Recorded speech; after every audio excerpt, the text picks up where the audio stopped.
Salut tout le monde! Si vous voulez louer le Studio SF pour faire votre propre podcast ou pour upgrader la qualité de votre podcast, c'est possible. Écrivez-nous à sansfiltrepodcast@gmail.com.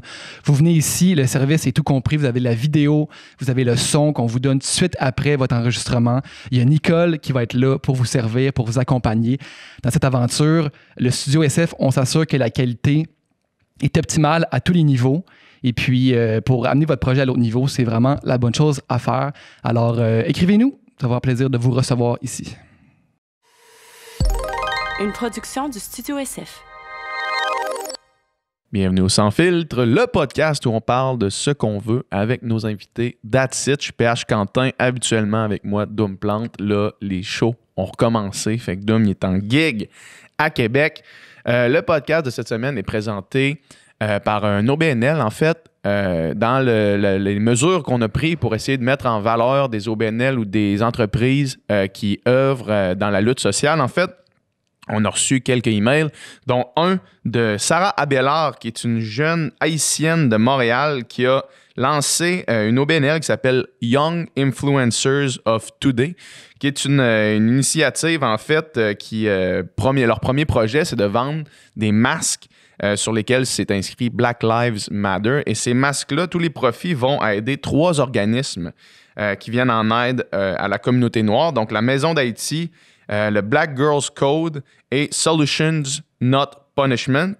En ce moment, on sait que le port du masque est rendu pratiquement obligatoire, voire très recommandé dans les lieux publics. Donc, c'est parfait pour démontrer votre support à la cause Black Lives Matter. Vous pouvez aussi, sur leur site web, faire des donations de 15 $ qui vont servir, dans le fond, à acheter des masques à des gens qui ne peuvent pas s'acheter de masques. Donc, c'est vraiment une super initiative, un super projet. Vous pouvez aller voir. Le site, c'est influencetoday.org. Ça, c'est le site web. Excusez-moi, je regarde mon cellulaire parce que les informations m'arrivent en ce moment. Donc, influencetoday.org. Allez voir ça. Puis, merci beaucoup, Sarah, de nous avoir écrit. Puis, si vous êtes propriétaire ou si vous connaissez une OBNL qui œuvre à la justice sociale, écrivez-nous. Puis, on va faire des shout-outs comme ça de temps en temps sur notre podcast. C'est notre humble façon d'utiliser notre tribune, en fait. Sinon, cette semaine, sur le podcast, on a reçu pour la 2e fois Gabriel Nadeau-Dubois. Gabriel, on l'avait reçu le 2e podcast. Ceux qui sont depuis le jour 1, vous allez vous en rappeler. J'ai réécouté justement le podcast, puis on s'est amélioré beaucoup, Doom et moi, en termes d'être capable d'animer un podcast et d'avoir des conversations comme ça. Je voulais qu'on reçoive Gabriel, en fait, parce qu'il y a un podcast qui enregistre dans le Studio SF qui s'appelle le Comité des idées dangereuses, dans lequel il discute à chaque semaine d'une idée dangereuse, plus ou moins, mais surtout selon qui, en fait. Puis on voulait, en fait, que le podcast soit pas nécessairement partisan. On voulait pas que Gabriel arrive ici en parlant de Québec solidaire puis de placer ses idées politiques, mais on voulait discuter avec lui de plusieurs idées suite aux crises, que ce soit économiques ou sociales ou sanitaires, en fait, des derniers mois. On voulait voir comment Gabriel voyait ça, comment il voyait le futur pour le Québec, quelles seraient les avenues possibles. On a parlé évidemment de la COVID, on a parlé de la relance de l'économie, on a parlé de la crise environnementale, on a parlé du mouvement Black Lives Matter. On a touché vraiment plusieurs sujets. Gabriel, qui est quelqu'un qui est capable de faire un sommaire très efficace de ses idées.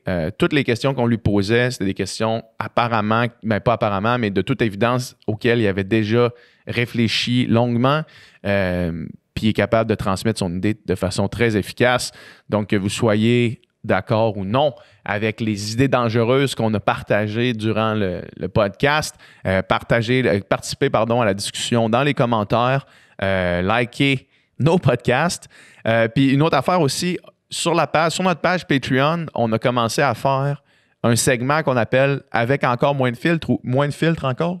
Encore moins de filtres? » Encore moins de filtres, où est-ce qu'on discute tout de suite après le podcast, Doom puis moi, avec Nicole, on discute à chaud des conversations qu'on vient d'avoir. Fait que si vous voulez avoir accès à ce contenu exclusif-là, le lien va être dans la description du podcast. 3$ par mois, vous avez accès à toutes les encore moins de filtres qui sont après les shows qu'on enregistre ici. Donc, c'est ça. Je pense que j'ai déjà parlé assez. Sans plus attendre, profitez de cette conversation-là. Puis bon podcast.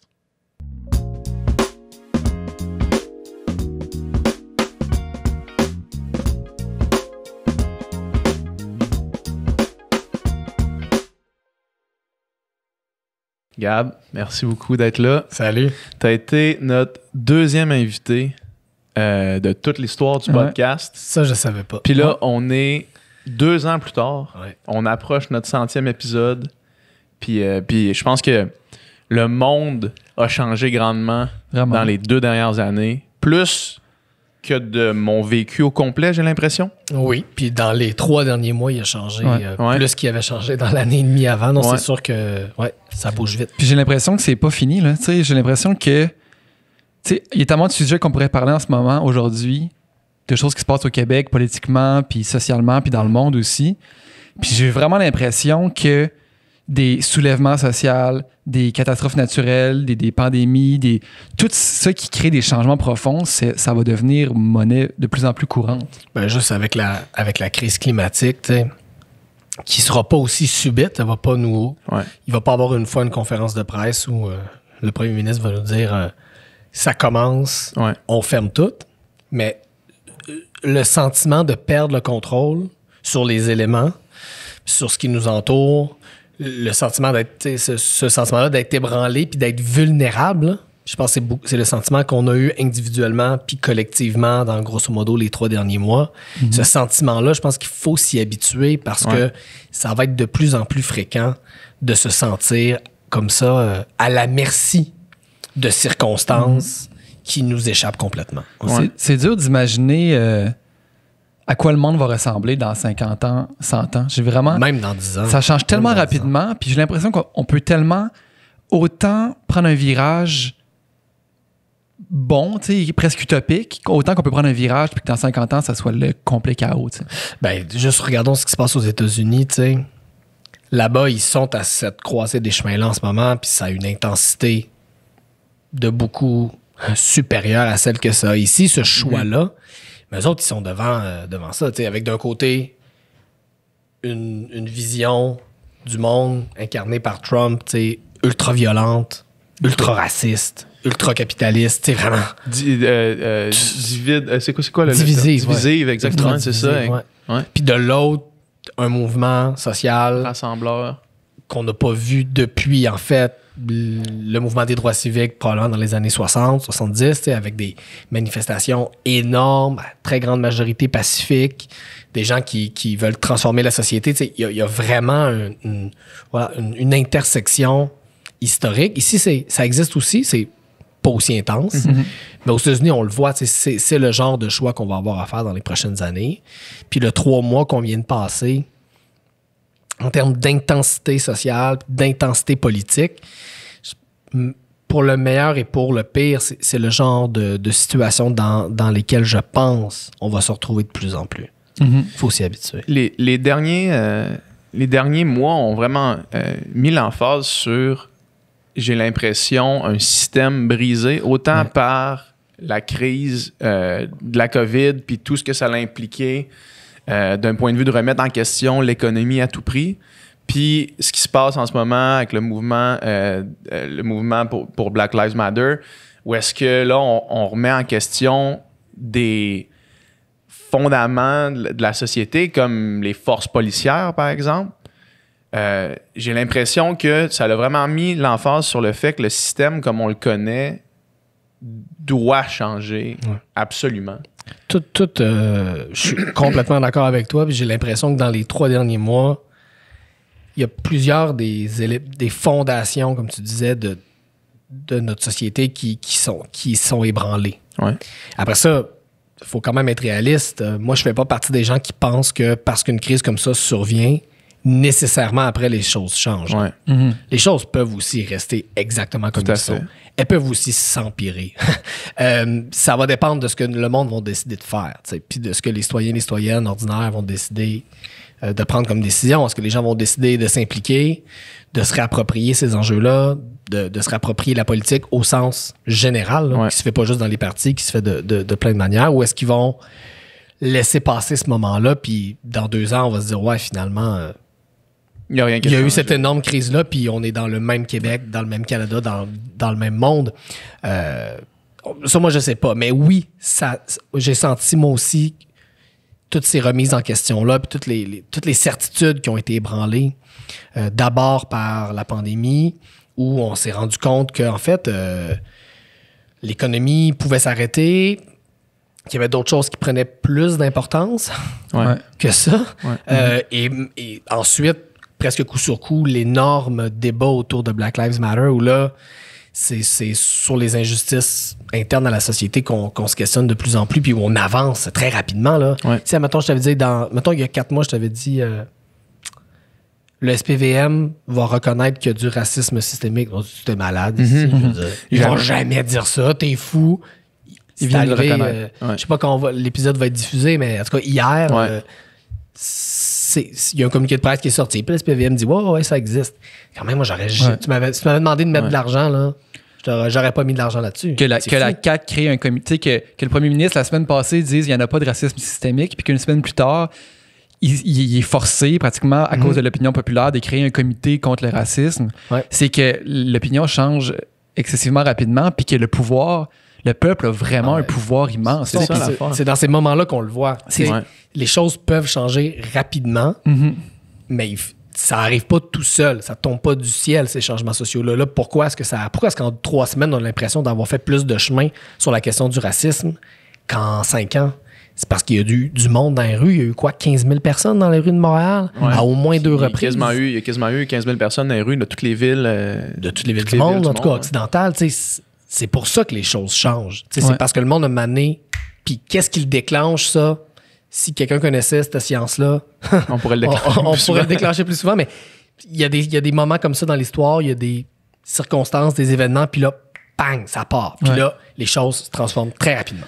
Possiblement que c'est fou. Si George Floyd s'était fait tuer dans un contexte où est-ce qu'il y avait, par exemple, la NBA, où est-ce qu'il y avait des distractions, où est-ce que les gens travaillaient 40 heures par semaine, où est-ce que les gens... Probablement que ça aurait passé beaucoup plus comme toutes les autres fois que c'est arrivé avant. Tu sais. C'est une bonne question. Moi, j'ai l'impression que c'est comme un timing où est-ce que les gens ont eu le temps de s'arrêter littéralement à cette question-là parce qu'il n'y avait rien d'autre à faire. Puis aussi, je pense que ça arrivait tout le temps avant. C'est toujours arrivé, sauf que là, c'est de plus en plus difficile de ne pas le voir parce que c'est toujours filmé, puis de partager sur les réseaux sociaux.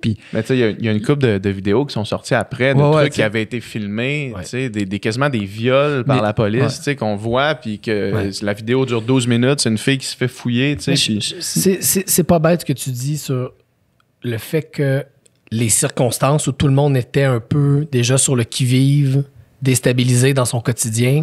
Personne n'était dans le métro boulot de dos. Là. Tout le monde était encore un peu déséquilibré dans sa vie quotidienne par les circonstances de la pandémie. C'est pas bête comme idée que... Est-ce que ça a pu jouer dans le fait que les gens ont réagi aussi fort parce que ça n'a pas été une autre vidéo? Ils n'ont pas pu passer à autre chose dans le cercle de nouvelles. Là, puis l'image est juste... est terrible. Fucking trop forte. Puis, des fois, ça prend ça, un symbole... Une image qui vient frapper l'imaginaire des gens, puis qui vient ça leur rentre dedans d'un trip, puis là, ça fait la différence. Puis il y a un aspect très... il y a comme un aspect de coïncidence là-dedans. C'est pour ça que je disais, c'est pas une science. Qu'est-ce qui fait qu'un mouvement citoyen, un mouvement social part d'un coup? Pensons au printemps arabe, par exemple, en 2011, où c'est un jeune homme dans un pays dont on parle presque jamais, qui décide de s'immoler par le feu. Et ce geste-là, finalement, déclenche des révolutions politiques dans plusieurs pays arabes. Qu'est-ce qui fait que c'était ce geste-là, cette année-là? Même chose avec le décès de George Floyd. Pourquoi c'est ce décès-là? Parce qu'il y a eu celui d'Eric Garner, il y a eu celui de Trayvon Martin, il y en a eu, là. Puis lui, parce qu'il y a un symbole, parce qu'il y a un contexte, et bon, la présidence de Trump aussi contribue à augmenter les tensions. Il y a comme une espèce de formule magique qui se met en place et là le mouvement part. Puis on n'a pas fini de voir les transformations sociales qui vont être issues de ce mouvement-là. Tu as raison de le dire. Le premier ministre a mis sur pied un comité de travail. Bon, on peut critiquer sa composition, son mandat. Je pourrais en parler longtemps, mais quand même... ce gouvernement-là, ce premier ministre-là n'aurait jamais fait ça. Jamais en 100 ans, si ça n'avait pas été du mouvement social. Exact. Puis ils vont toujours bien finir par avoir des recommandations puis mettre en place des mesures. Elles seront probablement pas parfaites. C'est probablement pas celles que moi, j'aurais mis sur pied, mais ils vont probablement finir par faire quelque chose quand même. Mm-hmm. Puis ça, le crédit il est à 300% aux gens qui se sont mobilisés. Là. Exact. C'est ça. Moi, c'est ce qui me fait le plus capoter là-dedans, c'est à quel point le peuple du pouvoir, comme je l'ai dit tantôt, puis que ça a vraiment un effet concret, rapide, puis que c'est réellement comme un parti d'opposition, là, finalement, le peuple. En fait, à plusieurs égards, beaucoup plus influent. Parce que même nous, mettons, moi, je suis dans un parti d'opposition, je suis à l'Assemblée nationale. Nous, là, notre pouvoir là, d'influence sur le gouvernement, il est directement proportionnel à ce qui se passe dans la société, à ce qui se passe dans la rue. Le fameux comité, là, il a été créé d'ailleurs suite à une motion que Québec solidaire a déposée. C'est nous qui avons déposé une motion à l'Assemblée pour dire on veut un plan de lutte au racisme et à la discrimination. Puis le premier ministre a dit OK, ben, je vais créer un comité pour mettre sur pied ce plan de lutte. Mais nous, cette motion-là qu'on dépose comme parti d'opposition, là, elle n'a aucune chance de passer en temps normal. Mm-hmm. Elle passe ce jour-là parce que 3 jours avant, il y a 15 000 personnes dans les rues à Montréal. Tous les médias parlent de ça. Il y a des personnalités publiques, des minorités visibles à tous les jours dans les médias pour dire « ça m'est arrivé, ça existe, c'est un problème ». Puis nous, notre pouvoir d'influence, là, dans le fond, c'est juste un ricochet de ce que le monde font. T'sais. Puis moi, je le vis comme personne qui fait de la politique dans l'opposition tout le temps. Là. Un enjeu, on a du pouvoir puis on a une influence sur le gouvernement seulement si on est les relais, les porteurs de quelque chose d'autre qui se passe dans la société. Sinon, la plupart de nos propositions puis de nos gestes passent dans l'indifférence. Puis je pense qu'il y en a un, justement, je pense que les citoyens se rendent compte de ce pouvoir-là, de cette force-là, puis on le sent qu'il y a un intérêt puis qu'il y a comme une espèce d'éveil aux questions sociales puis à la politique. Puis on avait parlé, justement, quand tu étais venu, il y a 2 ans, que moi, mettons, 2012, ça avait été un genre d'éveil, justement, à ces questions-là sociales puis à la politique. Puis là, on sent un même genre sur une autre cause, un autre sujet, mais on sent un même genre d'effervescence encore une fois. Oui, puis c'est pour ça qu'il faut faire attention quand un mouvement comme celui qu'on vit actuellement finit par s'estomper, parce que ça va arriver. Ça va s'estomper, c'est sûr et certain. Là. Ça arrive toujours, puis c'est normal.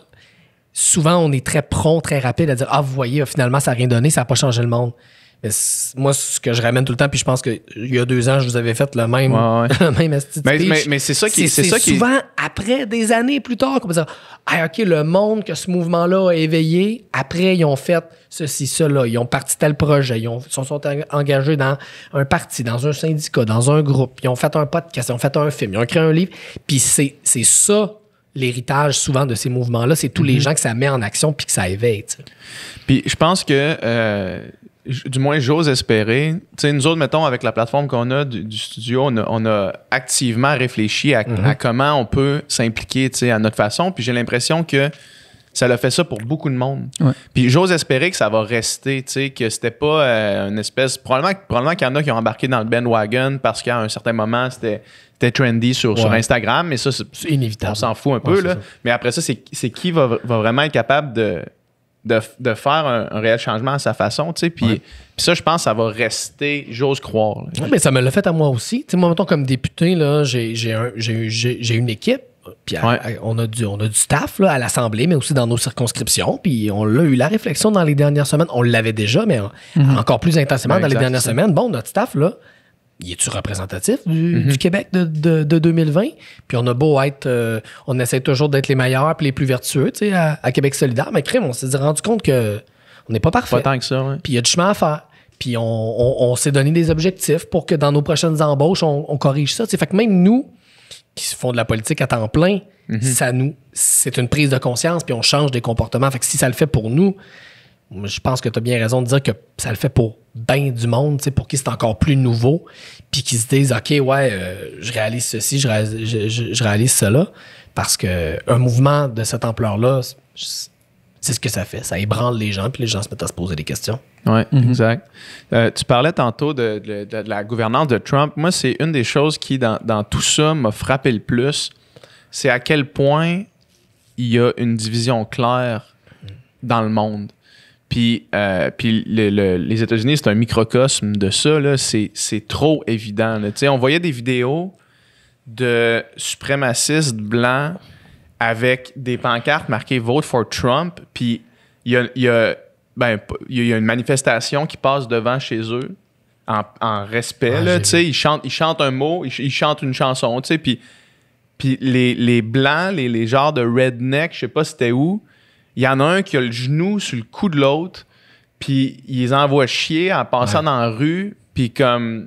Genre, juste cette image-là est tellement frappante, puis t'as la police qui sépare. Ouais. Mais la police ne prenne pas position. Ils font juste rouler puis empêcher qu'il y ait des débordements, mais... Ouais.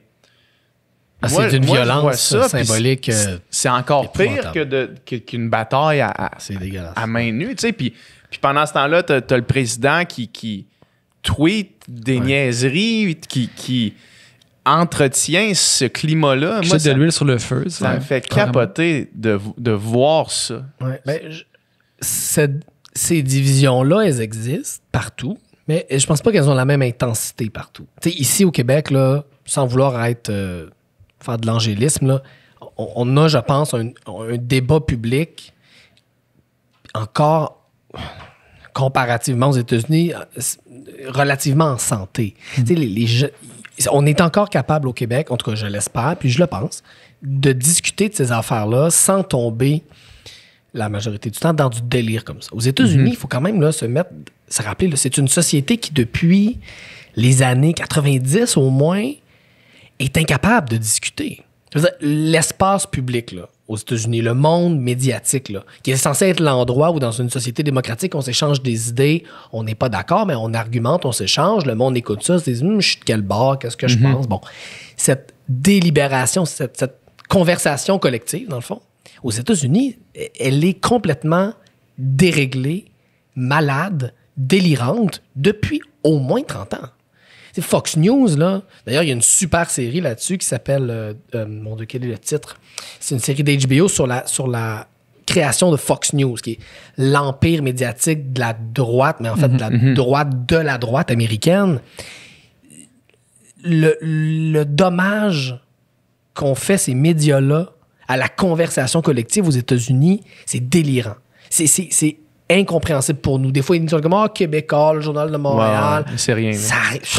C'est pas la même ligue, là. Je veux dire, Fox News, là, c'est une des chaînes les plus écoutées aux États-Unis et 24 heures sur 24, peu importe où tu es aux États-Unis, tu peux l'ouvrir et tu as un discours réactionnaire. C'est comme une machine distributrice, là, je veux dire, à temps plein, qui alimente, bien sûr, Trump, qui alimente le suprémacisme blanc, les théories du complot. Puis c'est mainstream.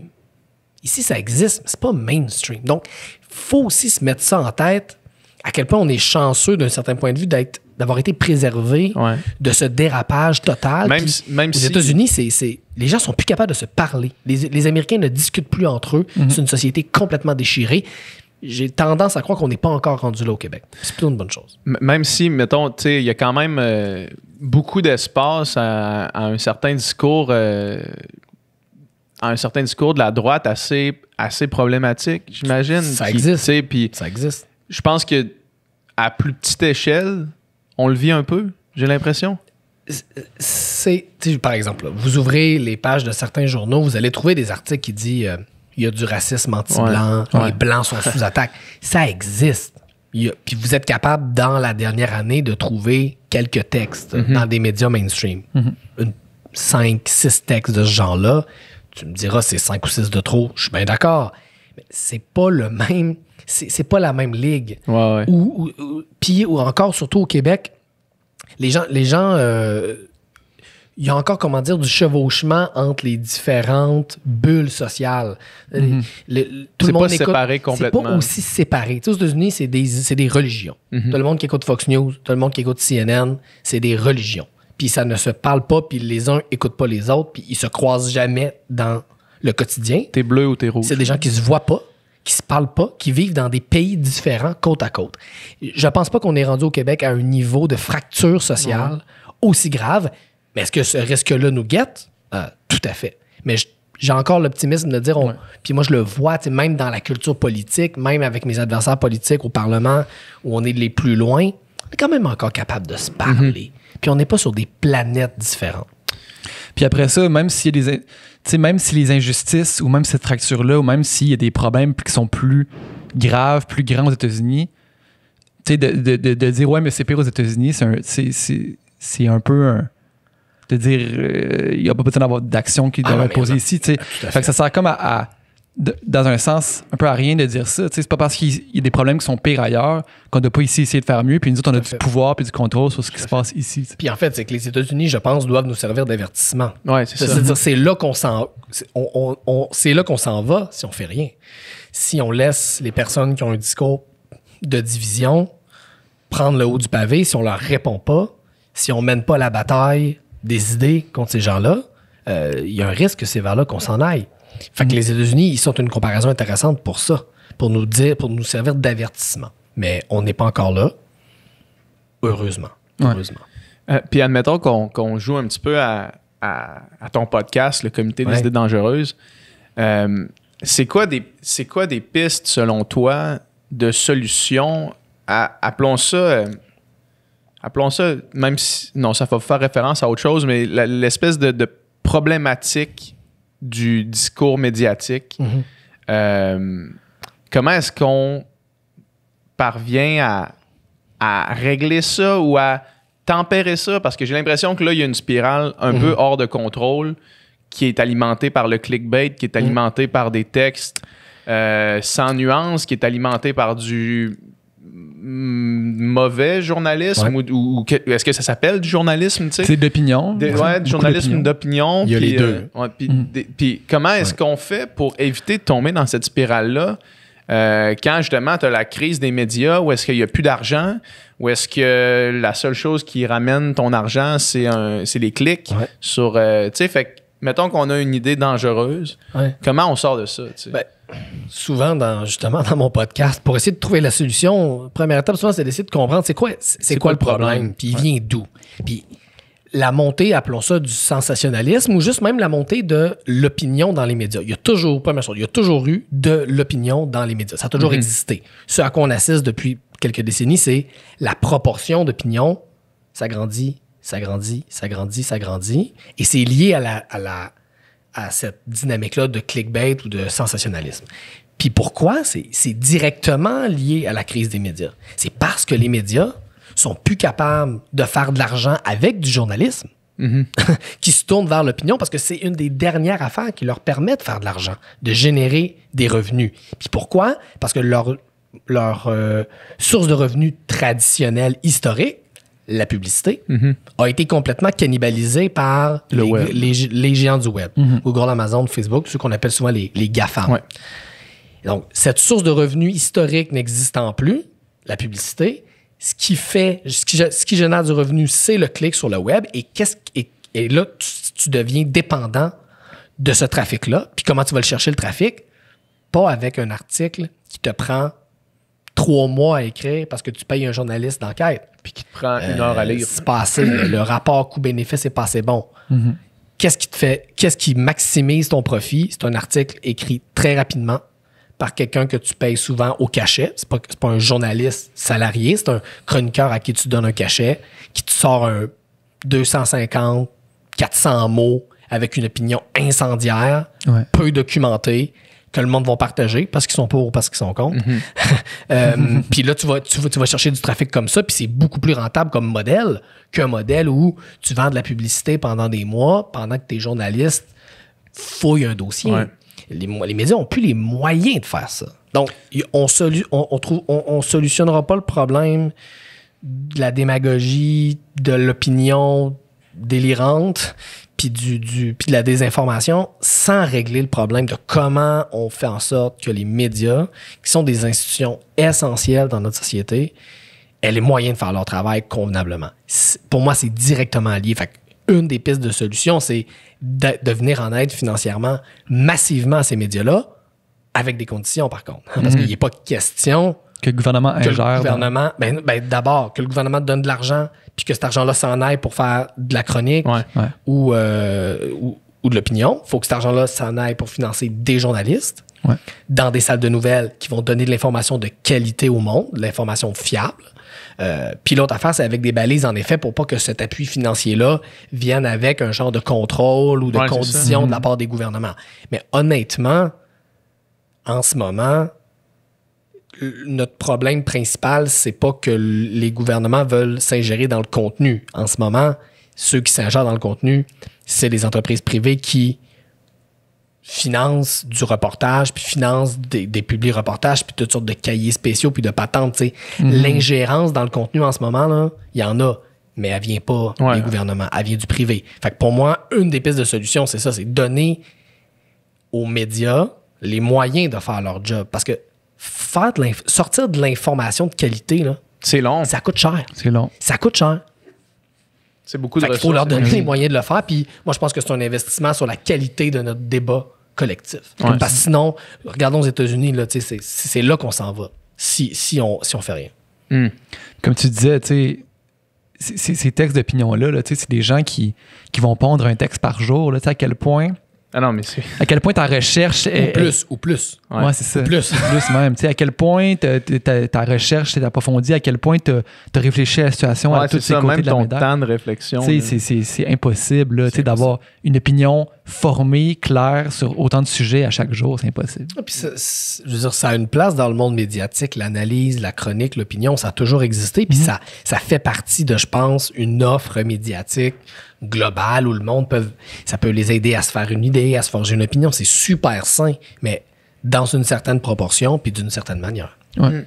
C'est clair. Moi, tu sais, j'ai fait ma maîtrise sur le nouveau journalisme. Puis tu sais, c'était ce qui m'intéressait le plus dans le concept du nouveau journalisme, c'était de prendre tellement de temps pour nuancer un sujet, tellement de ressources, puis d'investiguer tellement, puis de juste m'imaginer que Hunter S. Thompson, pendant le temps qu'il travaillait dans plusieurs journaux aux États-Unis, où est-ce que il était dans sa chambre d'hôtel à travailler sur son truc, puis son éditeur appelait, puis il disait « Hey, c'est pas prêt. Est-ce que tu as quelque chose pour moi? » Puis il faisait juste dire « Hey, non, ça sera pas au niveau que je veux que ce soit, ce sera pas la meilleure information possible, tu sais. » Puis d'imaginer ce monde-là, on dirait que ça remet vraiment en perspective qu'est-ce que tu peux lire maintenant sur un blog. Puis ça existe encore. Il y a encore de l'excellent journalisme qui se fait.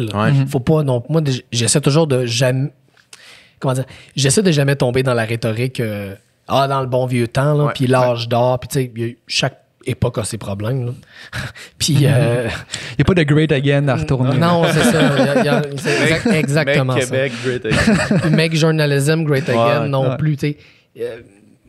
Et donc, ce que je voulais dire, c'est que ça existe encore, ça. Il y a encore des gens qui s'y dédient. Il y en a moins qu'avant. Ils ont moins de moyens qu'avant. Mais ça existe encore. Fait qu'on part pas de rien. Il y a du monde... Puis moi, j'ai été dans le milieu des médias pendant quelques années. Il y a encore beaucoup de gens qui croient à cet idéal-là, qui essayent de s'en rapprocher le plus possible. Fait que moi, je refuse d'être complètement pessimiste puis de dire « à l'époque, c'était magnifique. Puis là, aujourd'hui, c'est la catastrophe. » Tu sais, il y a des gros défis, des gros problèmes aujourd'hui, mais il y a du monde qui sont prêts à mener cette bataille-là, y compris à l'intérieur des organisations médiatiques. Il faut donner de l'argent à ce monde-là. Il faut mettre ce monde-là à la tête des groupes médiatiques puis leur dire « Allez, c'est à vous maintenant de runner la business d'une bonne manière. » Si on shift un petit peu la conversation vers la COVID, puis qu'est-ce que ça l'a amené dans le climat actuel, puis dans comment on a réalisé ça. Moi, j'ai envie de lancer la discussion avec l'idée de consommer local, qui est devenu vraiment, qui a pris une ampleur énorme pendant la COVID. Puis où est-ce que je veux amener ça? C'est peut-être que je suis pessimiste à l'idée de penser que ça va continuer. Parce que, admettons, quand on va sortir la COVID puis que tu vas avoir la chance d'acheter un T-shirt à 10$ ou un T-shirt du Québec à 25$, ça se peut que là, les convictions prennent le bord rapidement. Oui, exactement. Que la tendance du consommer local pendant la pandémie s'effrite un petit peu. Oui, exact. Puis alors que, tu sais, techniquement, cette idée-là de consommer local puis de garder ça ici, c'est idéal. Oui, puis on va se le dire, là, c'est une idée qui, si elle est pas juste une mode, puis si elle est poussée assez loin, c'est une idée qui est révolutionnaire. Ouais. Parce que, faut se le dire, là, C'est quoi la mentalité avec laquelle on a développé notre système économique depuis les années 90, mettons 30 ans? C'est la mentalité complètement inverse. C'est la logique de la délocalisation. C'est-à-dire, on va regarder dans notre économie au Québec, là, chaque affaire, là, un T-shirt, bien sûr, ça a commencé beaucoup par les vêtements, mais évidemment, l'électronique, la grande majorité des biens de consommation, là, puis de fait 30 ans au Québec, on se dit, OK, tout ce qu'on peut produire ailleurs, moins cher, on va le produire ailleurs, moins cher. Puis on va garder ici juste ce qu'il faut absolument faire ici, ou les 2 ou 3 créneaux d'excellence, où là, on va se spécialiser, puis tout notre modèle économique au Québec, on va le développer autour de 2-3 affaires. Bon, puis on les connaît. L'aéronautique, par exemple, là, l'intelligence artificielle. On va cibler 2-3 domaines d'excellence, où on est bien bon, et dans les faits, pas mal tout le reste, on va envoyer ça ailleurs.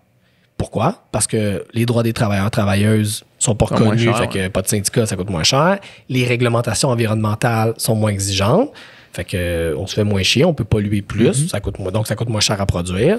Donc, droit du travail moins exigeant, règles environnementales moins exigeantes, donc on va être capable de vendre ça moins cher. Puis c'est le logiciel à partir duquel on a développé l'économie depuis 30 ans, et sortir de ça, puis dire non, pour des raisons écologiques, pour des raisons sociales, on va relocaliser l'économie.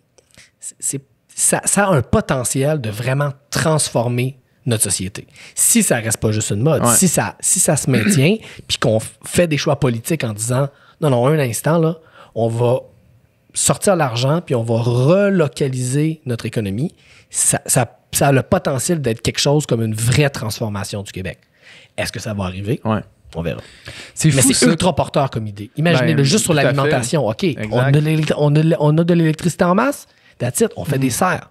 Hydro-Québec fournit de l'électricité pas chère, on fait des serres partout, on augmente notre autosuffisance alimentaire. Les médicaments. Là, on est tanné là, que Trump, en claquant des doigts, peut créer une pandémie de masques, ou s'il y a un vaccin, qu'est-ce qu'il va vouloir? Bon, il va vouloir les pogner, on va en manquer. OK, on investit, on produit notre propre matériel médical, nos propres vaccins, nos propres médicaments. C'est un vrai projet de société. Puis cette pandémie-là nous ouvre cette possibilité-là, peut-être, ouvre la porte au moins, là, de s'en aller par là-bas. Ça me fait capoter tantôt quand tu énumérais les raisons pour lesquelles on a délocalisé justement toutes ces industries-là. Puis, au Québec, puis en Occident, puis en Amérique du Nord, en général, on se vante d'être des sociétés justes, égalitaires, puis on se bat pour les droits des travailleurs, puis pour avoir des bonnes conditions, puis tout ça. Mais quand c'est pas sous nos yeux, puis quand ça arrive à d'autres, c'est pas grave, tu sais. Fait qu'on fait juste... Nous autres, on se bat pour avoir des bonnes conditions, mais on fait faire nos affaires dans des endroits où est-ce que les conditions sont parfois horribles, complètement. Et c'était l'objectif, pas comme une conséquence malencontreuse, là. C'était l'objectif de l'opération. Toute cette vision de l'économie-là, c'est basé là-dessus. On veut que le monde consomme, il faut baisser le prix des objets de consommation. Le monde revendique des meilleures conditions. Comment on règle ce problème-là? On va envoyer faire ça ailleurs. Ça a été la solution historique. C'est ça. On n'est pas du tout une société éthique quand tu regardes ça à l'échelle mondiale. Là, on profite de... Oui, exact. Mais ça, tu sais... mettons, quand moi je parle de véganisme, c'est souvent ça qui revient, de dire, je comprends ce que tu me dis par rapport au fait que tu veux pas créer la souffrance, mais en même temps, le même exemple, check ton T-shirt. Check ton T-shirt, où est-ce que tu l'as acheté, il vient de où, puis à qui tu as créé de la souffrance. Peut-être pas à des animaux, mais probablement à des humains. Probablement que tu as contribué à ça, puis effectivement, là, tout le monde a du sang à ses mains. Là, mais ce qu'il faut jamais oublier, c'est que c'est pas le fait que notre économie fonctionne comme ça, c'est pas seulement le résultat d'une addition de choix individuels. C'est pas juste parce que le monde sont pas corrects. C'est vraiment, c'est le programme économique, les accords économiques qu'on a signés, par exemple, les accords de libre-échange, c'est écrit comme ça, c'est l'objectif de l'opération. Je vous donne un autre exemple. L'autre fois, j'étais à l'Assemblée nationale, au Parlement, puis je fais un débat avec la ministre de la Santé sur les médicaments. Puis moi, l'idée que je défends dans ce débat-là, c'est qu'il faudrait faire le plus possible nos médicaments au Québec, puis on devrait en faire publiquement, parce que les compagnies pharmaceutiques, c'est des estis, ils nous arnaquent, puis ça n'a pas d'allure. Puis, on est dans un débat, puis là, c'est la ministre de la Santé, elle me dit, « Ouais, mais là, M. Nadeau-Dubois, vous oubliez qu'il y a certains des ingrédients actifs, fait que comme des éléments de base, dans le fond, des médicaments, que produire ça, c'est juste... En fait, elle me dit, on les produit seulement en Inde et en Chine. » Je dis, ouais, c'est en ce moment comme ça, mais on pourrait le faire ici. Puis elle me dit, ah non, on peut pas faire ça ici, c'est beaucoup trop polluant. Ouais.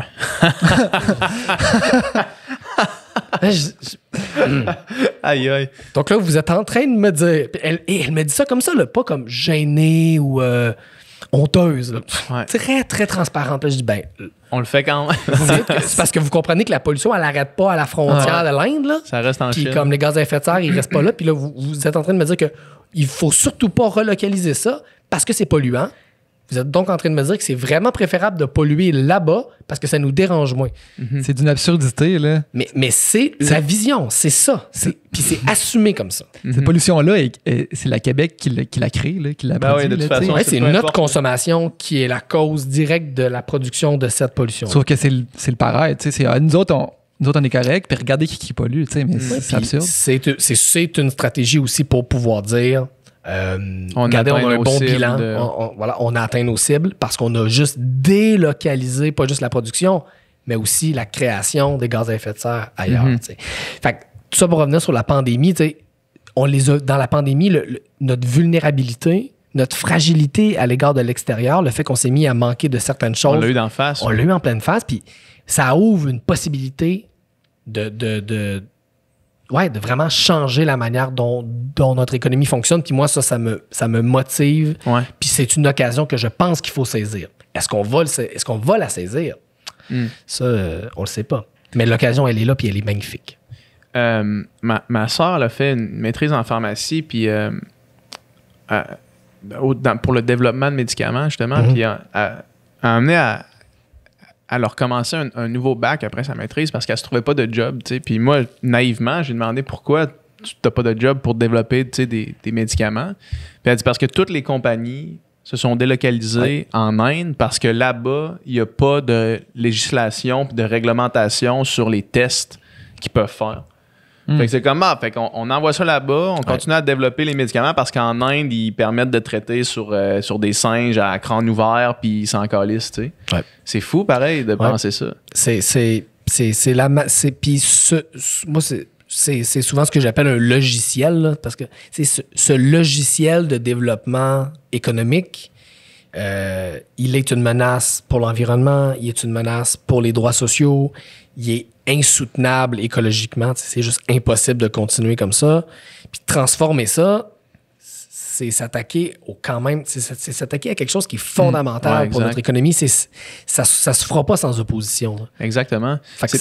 Il va falloir de la mobilisation pour transformer ça. C'est ça. L'autre chose, on a reçu Émile Roy au podcast, puis il a dit quelque chose. Il a dit on est tellement proche de deux affaires en ce moment. On est proche d'une utopie, puis on est proche d'une dystopie complète. Puis je pense qu'avec la situation actuelle où est-ce que tout a arrêté, puis qu'on a l'occasion de repartir, on dirait que moi, c'était un peu ça qui me rendait optimiste dans la situation, même si concrètement, au day-to-day, c'était plate, c'était poche. C'était difficile. C'était difficile pour tout le monde. Puis on dirait que c'était l'idée de me dire c'est une occasion de faire un reset, tu sais, sur la cassette, là, de recommencer puis de faire relançons ça. Puis j'ai envie de discuter avec toi, en fait, de comment on pourrait, encore une fois, en mode idée dangereuse, comment on pourrait relancer ça mieux. Tu sais. Il y a plein de choses. Ça passe, puis ça, exact. Puis dernièrement, évidemment, il y a eu la loi 61, là, tu sais, l'espèce de bill complètement insane. Puis c'est un bon qualificatif, man. Moi, j'ouvre une parenthèse là-dessus. Ça fait 3 ans que je suis au Parlement, là, puis j'en ai vu des lois mauvaises. Là. Mais là, je vais faire attention à mes mots, là, mais un truc comme ça, là, c'était vraiment le truc, c'est la pire affaire que j'ai vue au Parlement en 3 ans, puis et de loin. Là. C'était vraiment broche à foin, tout croche. J'ai jamais vu un projet de loi aussi poche, pas bon que ça. C'était vraiment Écoute, en tout cas, j'ai jamais vu ça. Je ferme la parenthèse. Je l'ai pas lu au complet, puis ça me semblait aberrant, mais admettons, tu sais, moi, j'ai fait un petit peu de business là, dans ma vie, puis je sais que quand tu veux en passer une vite, tu t'écris une phrase quelque part dans un esti de gros document, puis je pense que c'est toi qui as fait la vidéo, est-ce que tu soulignais juste 3 articles problématiques, puis on en parlait hier, puis c'est comme... C'est entre 2 virgules, là. Genre, entre 2 virgules, une espèce de point qui va tout changer. Là, Mais avant, mettons qu'on démonte complètement ce bill-là, c'était quoi l'objectif? C'est ça, exact. C'est quoi la pertinence de ce bill-là, puis pourquoi qui existait? C'est un projet de loi bien compliqué. Puis j'essayais de trouver des manières de l'expliquer, parce que moi, un truc que j'essaie de faire avec mon podcast, mais pas seulement, c'est vulgariser, c'est-à-dire prendre des affaires bien compliquées puis essayer de rendre ça simple pour le monde qui font pas de la politique tous les jours, c'est-à-dire la grande majorité des gens. Puis la meilleure métaphore que j'ai trouvée pour expliquer c'était quoi cette affaire-là, c'est une petite histoire, c'est l'histoire suivante. Mettons, vous avez déjà été coloc. On va l'être prochainement. Vous allez l'être. Bon, OK, bon, vous allez être des colocs. Ben, c'est comme si l'un d'entre vous disait « Hey, je vais aller faire l'épicerie, prête-moi 1000$. » Puis là, l'autre répond, 1000$, c'est beaucoup. Pas que c'est un peu. C'est beaucoup. Non, je vais juste acheter du lait et des œufs.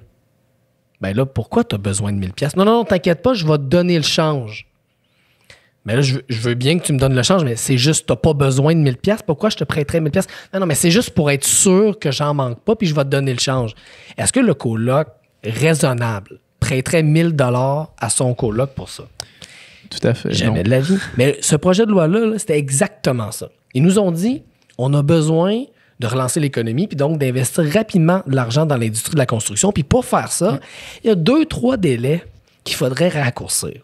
Puis ces délais-là sont écrits dans des lois. Fait qu'au lieu de nous dire, on va raccourcir ce délai-là X dans cette loi X, ils nous ont dit, donnez-nous le pouvoir de suspendre la loi au complet, puis en Conseil des ministres, de la réécrire. Et là, nous, on a réagi un peu comme le coloc dans mon histoire. On a dit, ben là, ça n'a pas d'allure. Dites-nous exactement quel délai vous voulez raccourcir, puis on verra, on va jaser, mais on vous donnera pas full authority sur la loi. Puis leur réponse, c'était comme dans mon histoire, le coloc qui répond, il dit, non, mais vous inquiétez pas, on va pas tout scraper la loi.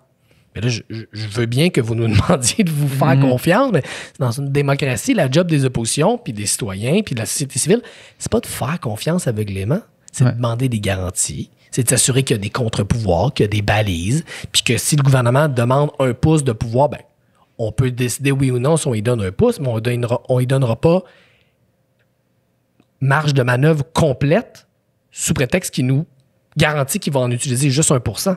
C'est comme si le gouvernement nous demandait donnez-nous 98% de marge de manœuvre, mais vous inquiétez pas, on va juste utiliser 10%.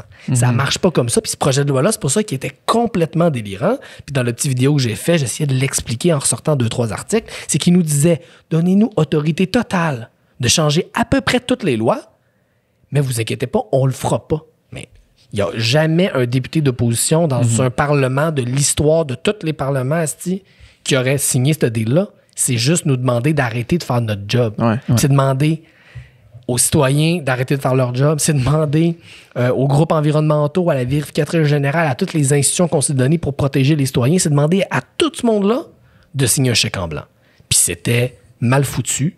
C'était complètement délirant. Puis la réaction de tout le monde, de la gauche à la droite, a été de dire ben non, ça marche pas de même. Puis c'est pour ça qu'on a réussi à le bloquer. Mettons que j'essaie de faire l'avocat du diable, 30 secondes, tu sais. J'écoutais le podcast avec de Léa Clermont-Dion qui a reçu Pauline Marois par Zoom pendant la pandémie, puis elle parlait de ce qui s'était passé à Mégantic. Puis elle disait qu'à ce moment-là, le gouvernement avait pris des pouvoirs extraordinaires pour pouvoir agir vraiment rapidement pour venir en aide aux victimes à ce moment-là, puis pas passer par toutes sortes de délais, de bureaucratie, puis de tout ça, puis la lourdeur de tout ça, pour pouvoir vraiment agir rapidement puis venir en aide. Puis est-ce que est-ce que ce serait pas légitime dans des situations extrêmes qu'un gouvernement prenne temporairement des pouvoirs extrêmes?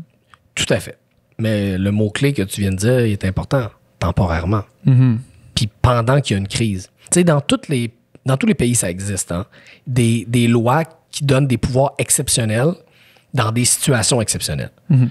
Ça permet, par exemple, ça a permis au gouvernement, durant la pandémie, de ne pas respecter les conventions collectives des travailleuses et des travailleurs dans le secteur de la santé. T'sais, si ton syndicat te dit, ben là, t'es pas censé faire ceci, mais là, il y a une vie en jeu, ben le gouvernement doit te dire, ben là, le syndicat puis le contrat de travail, là, puis la convention collective, il y a une vie en jeu, on va tasser ça un instant.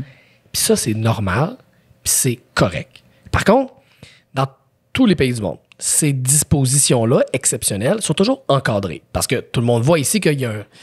C'est normal que ça existe, mais il y a toujours un risque que les gouvernements... c'est le fun, hein, les pouvoirs exceptionnels. Ouais. C'est confortable. Hein? On peut comme décider à peu près ce qu'on veut, on a à peu près tous les pouvoirs. Fait que dans une démocratie, la logique, c'est toujours qu'on donne ça temporairement, mais qu'il y a des balises, il y a des garde-fous pour s'assurer que les gouvernements ne prennent pas trop goût à ça. Parce que ça peut devenir le fun pour un gouvernement de plus d'opposition. Ouais, mais c'est ça. On est bien, on peut décider ce qu'on veut. Bon. Et donc, que ça existe, c'est une chose.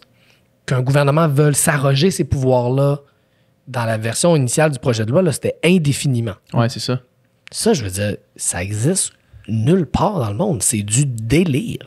C'est du délire. J'imagine que le flou autour de toute cette loi-là est aussi un peu le reflet du flou dans lequel la situation on est. Si tu sais pas combien de temps la pandémie va encore durer, le coronavirus, on ne sait pas exactement combien de temps encore on va être pogné là-dedans.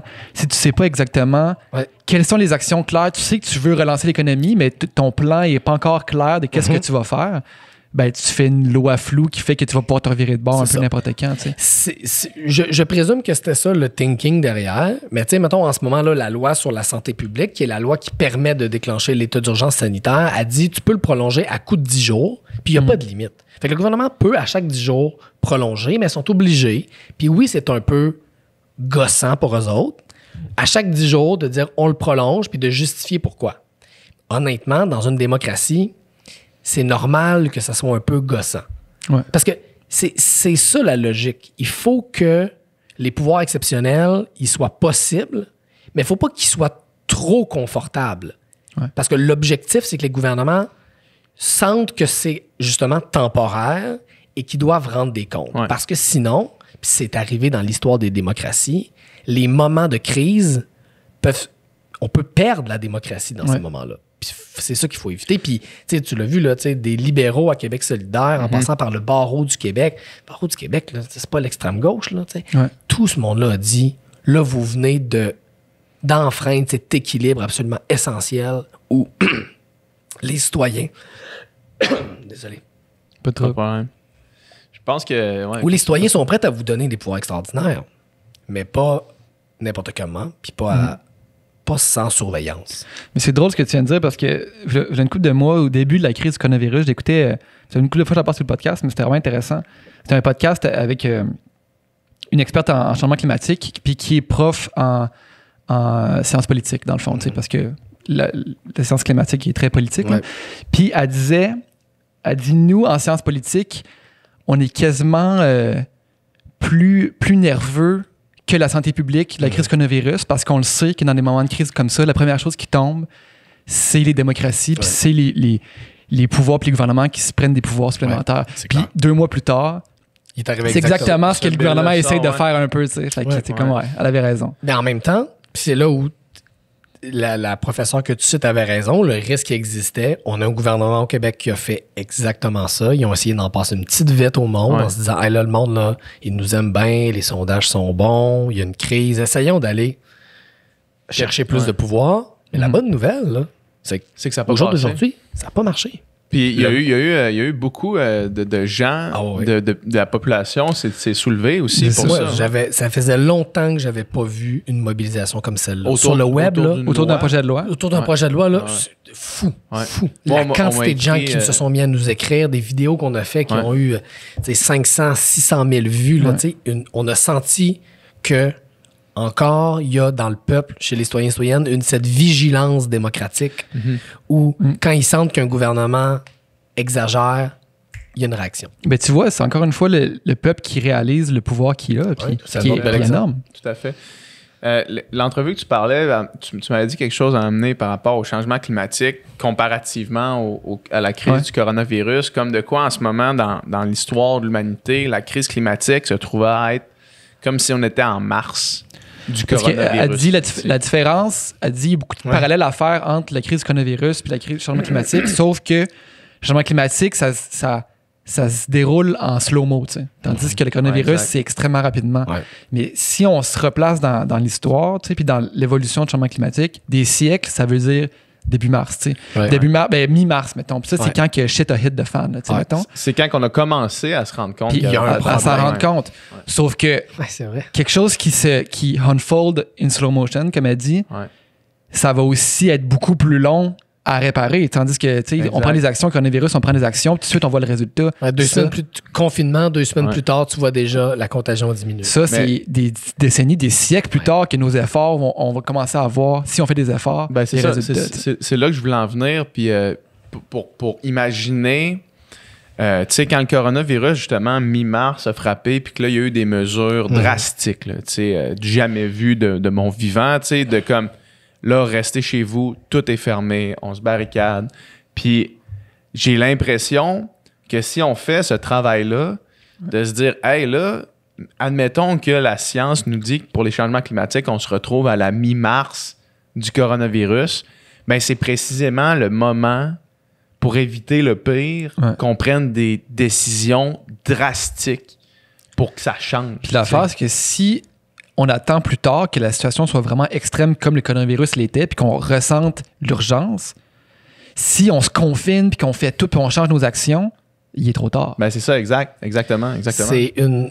C'est une comparaison merveilleuse, parce que c'est exactement ça, en fait. Ouais. C'est exactement ça, puis c'est la même logique que vous venez de nommer, c'est-à-dire, plus on attend, plus va falloir poser des gestes extrêmes. Ouais, Et donc, il y a 2 choix. C'est commencer maintenant puis pouvoir faire, pour filer la métaphore, un confinement plus soft. Un changement tranquille. Un changement tranquille. Ou on attend plus longtemps puis shit will hit the fan. Pareil. Ouais. Là, c'est juste qu'il va falloir fermer la shop sec en maudit. Ouais, comme dans certains pays en Europe. Oui, puis en fait, comme au Québec où on a été un petit peu plus lent à prendre des premières mesures puis il a fallu, à la mi-mars, fermer plus vite puis ça ne nous a pas empêché d'avoir pas mal plus de morts, en fait, énormément plus de morts que dans le reste du Canada, plus de morts que tous les autres provinces réunies, comme se rappeler ça, parce qu'on a pris trop de temps à agir. Fait que c'est un mauvais look. C'est pas des bonnes statistiques. Fait que c'est une comparaison absolument parfaite. C'est plus on attend, plus ça va être dur, plus on agit tôt, plus on a une chance d'aplatir la courbe climatique doucement. Puis admettons qu'on prend, justement, encore une fois, les idées dangereuses pour relancer l'économie de façon verte. Ouais. C'est quoi les pistes les plus, soit prometteuses ou avec le plus d'impact versus le coût que ça aurait sur la vie des gens? Ben déjà, tout le pitch que j'ai fait tantôt sur la relocalisation de l'économie, c'est écologiquement une excellente idée. Des fois aussi, d'autres économistes vont appeler ça les circuits courts, là. C'est-à-dire essayer qu'entre la place où on produit, où on achète puis où on consomme, la distance soit la plus courte possible. Ça, c'est ultra bon pour l'environnement puis c'est ultra bon pour l'économie parce qu'on crée des bonnes jobs sur notre territoire proche du monde. Ça, je ne referai pas le pitch, je l'ai fait tantôt. Puis l'autre élément, c'est les fameux investissements en infrastructure, là, qui était un peu le prétexte du satané projet de loi 61. L'idée, ce bout-là de l'idée est bonne. L'idée de dire, il faut investir dans l'économie, parce que quand il y a une récession comme en ce moment, qu'est-ce qui se passe? Là? C'est que les entreprises privées, ils arrêtent, ou en tout cas, ils ralentissent significativement leurs investissements dans l'économie. Fait que là, il y a un risque qu'on s'enfonce. Fait que dans ce contexte-là, le rôle des gouvernements, c'est un peu de dire, bon, le privé investit plus, nous autres, on va investir, quitte à s'endetter un peu, pour kickstart, pour redémarrer l'économie. Cette idée-là, elle est bonne. Là-dessus, on est d'accord, à peu près de la gauche, de la droite, tout le monde s'entend. C'est une bonne idée de faire ça. Là, la question, c'est dans quoi tu mets ton argent? Est-ce que tu le mets dans le troisième... Quelles infrastructures? Est-ce que tu le mets dans le troisième lien? Ça, je pense que c'est vraiment une très mauvaise idée. Ou est-ce que tu le mets dans des infrastructures comme du transport en commun? Un tramway. Un tramway, la ligne rose à Montréal, le tramway à Québec, le tramway à Longueuil, pas loin d'ici. Là, ça, c'est une occasion de redémarrer l'économie, de créer des bons jobs et de de diminuer notre dépendance à la voiture, de créer des alternatives, puis donc de résoudre la crise climatique. Donc, la pandémie, elle est tragique, bien sûr, mais elle ouvre des opportunités. Mm-hmm. Elle ouvre des opportunités. La question, c'est est-ce qu'on va les saisir ou pas? Mais oui, accélérer, pour vrai, là, mettre le pied sur l'accélérateur à fond, là, sur les infrastructures vertes, c'est une excellente idée. Le désaccord qu'on avait avec la CAQ, c'est que tu n'as pas besoin de tout scraper les lois pour faire ça. Tu peux le faire plus vite puis bien le faire. Mais ça, c'est une autre idée simple, facile, qu'on peut faire dans les prochains mois puis qui vont au moins nous permettre de ressortir de cette pandémie-là mieux outillés pour faire face à l'autre crise qui est celle des changements climatiques. Ça m'apparaît comme une idée qui est, somme toute, assez simple à comprendre, on dirait. C'est pas compliqué. De dire là, OK, on a carte blanche pour de l'investissement public. C'est le temps. Sur ce qu'on veut. Ouais. Puis tout le monde est d'accord qu'on va investir ou qu'on va injecter cet argent-là dans les infrastructures. Il me semble que c'est quelque chose qui m'apparaît clair. Mais c'est possible de créer un consensus autour de ça. Moi, je suis d'accord avec toi. C'est la chose à faire.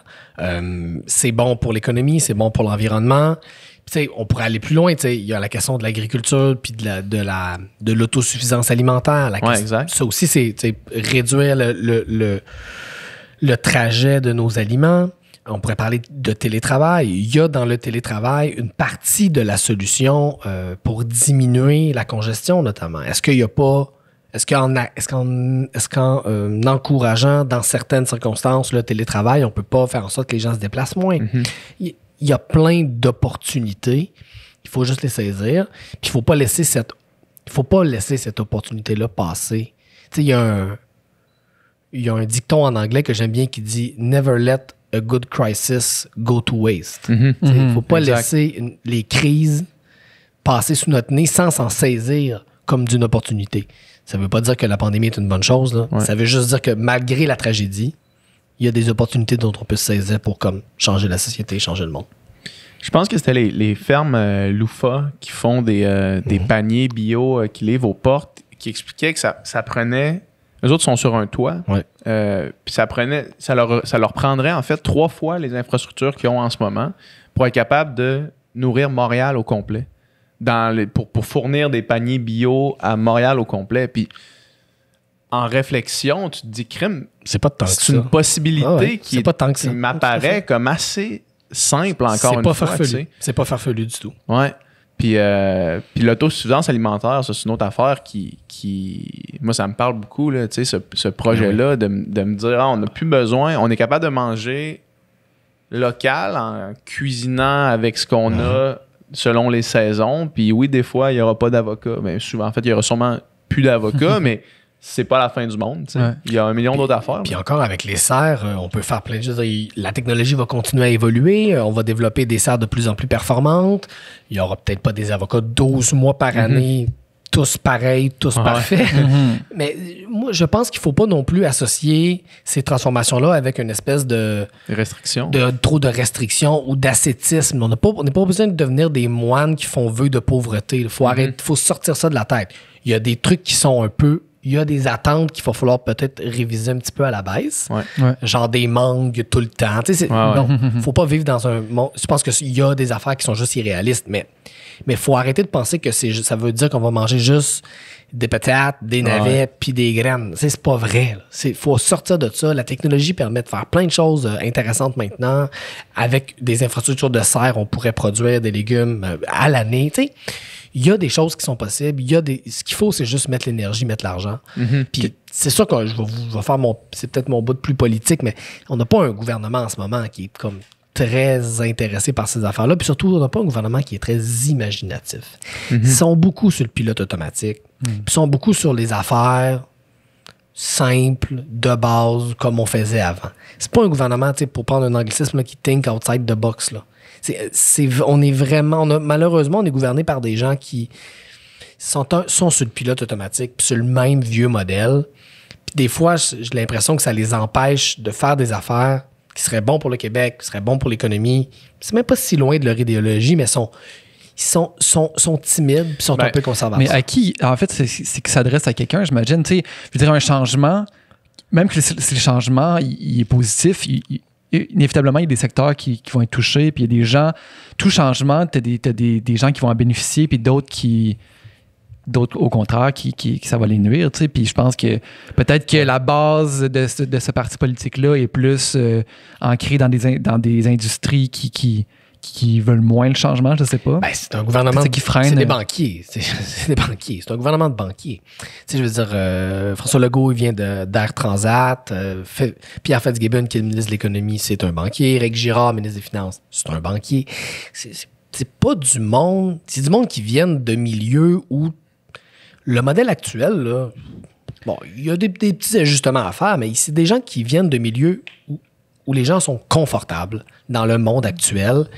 Puis là, tu vois, les changements climatiques, on sent que ça les titille un peu, là, ça les taraude. Là, ils se rendent bien compte que même du point de vue des banques, ça commence à être un problème. Fait que là, ils se rendent compte qu'ils doivent changer quelques affaires, mais on a un gouvernement qui vient de milieux où les gens considèrent que ça va bien.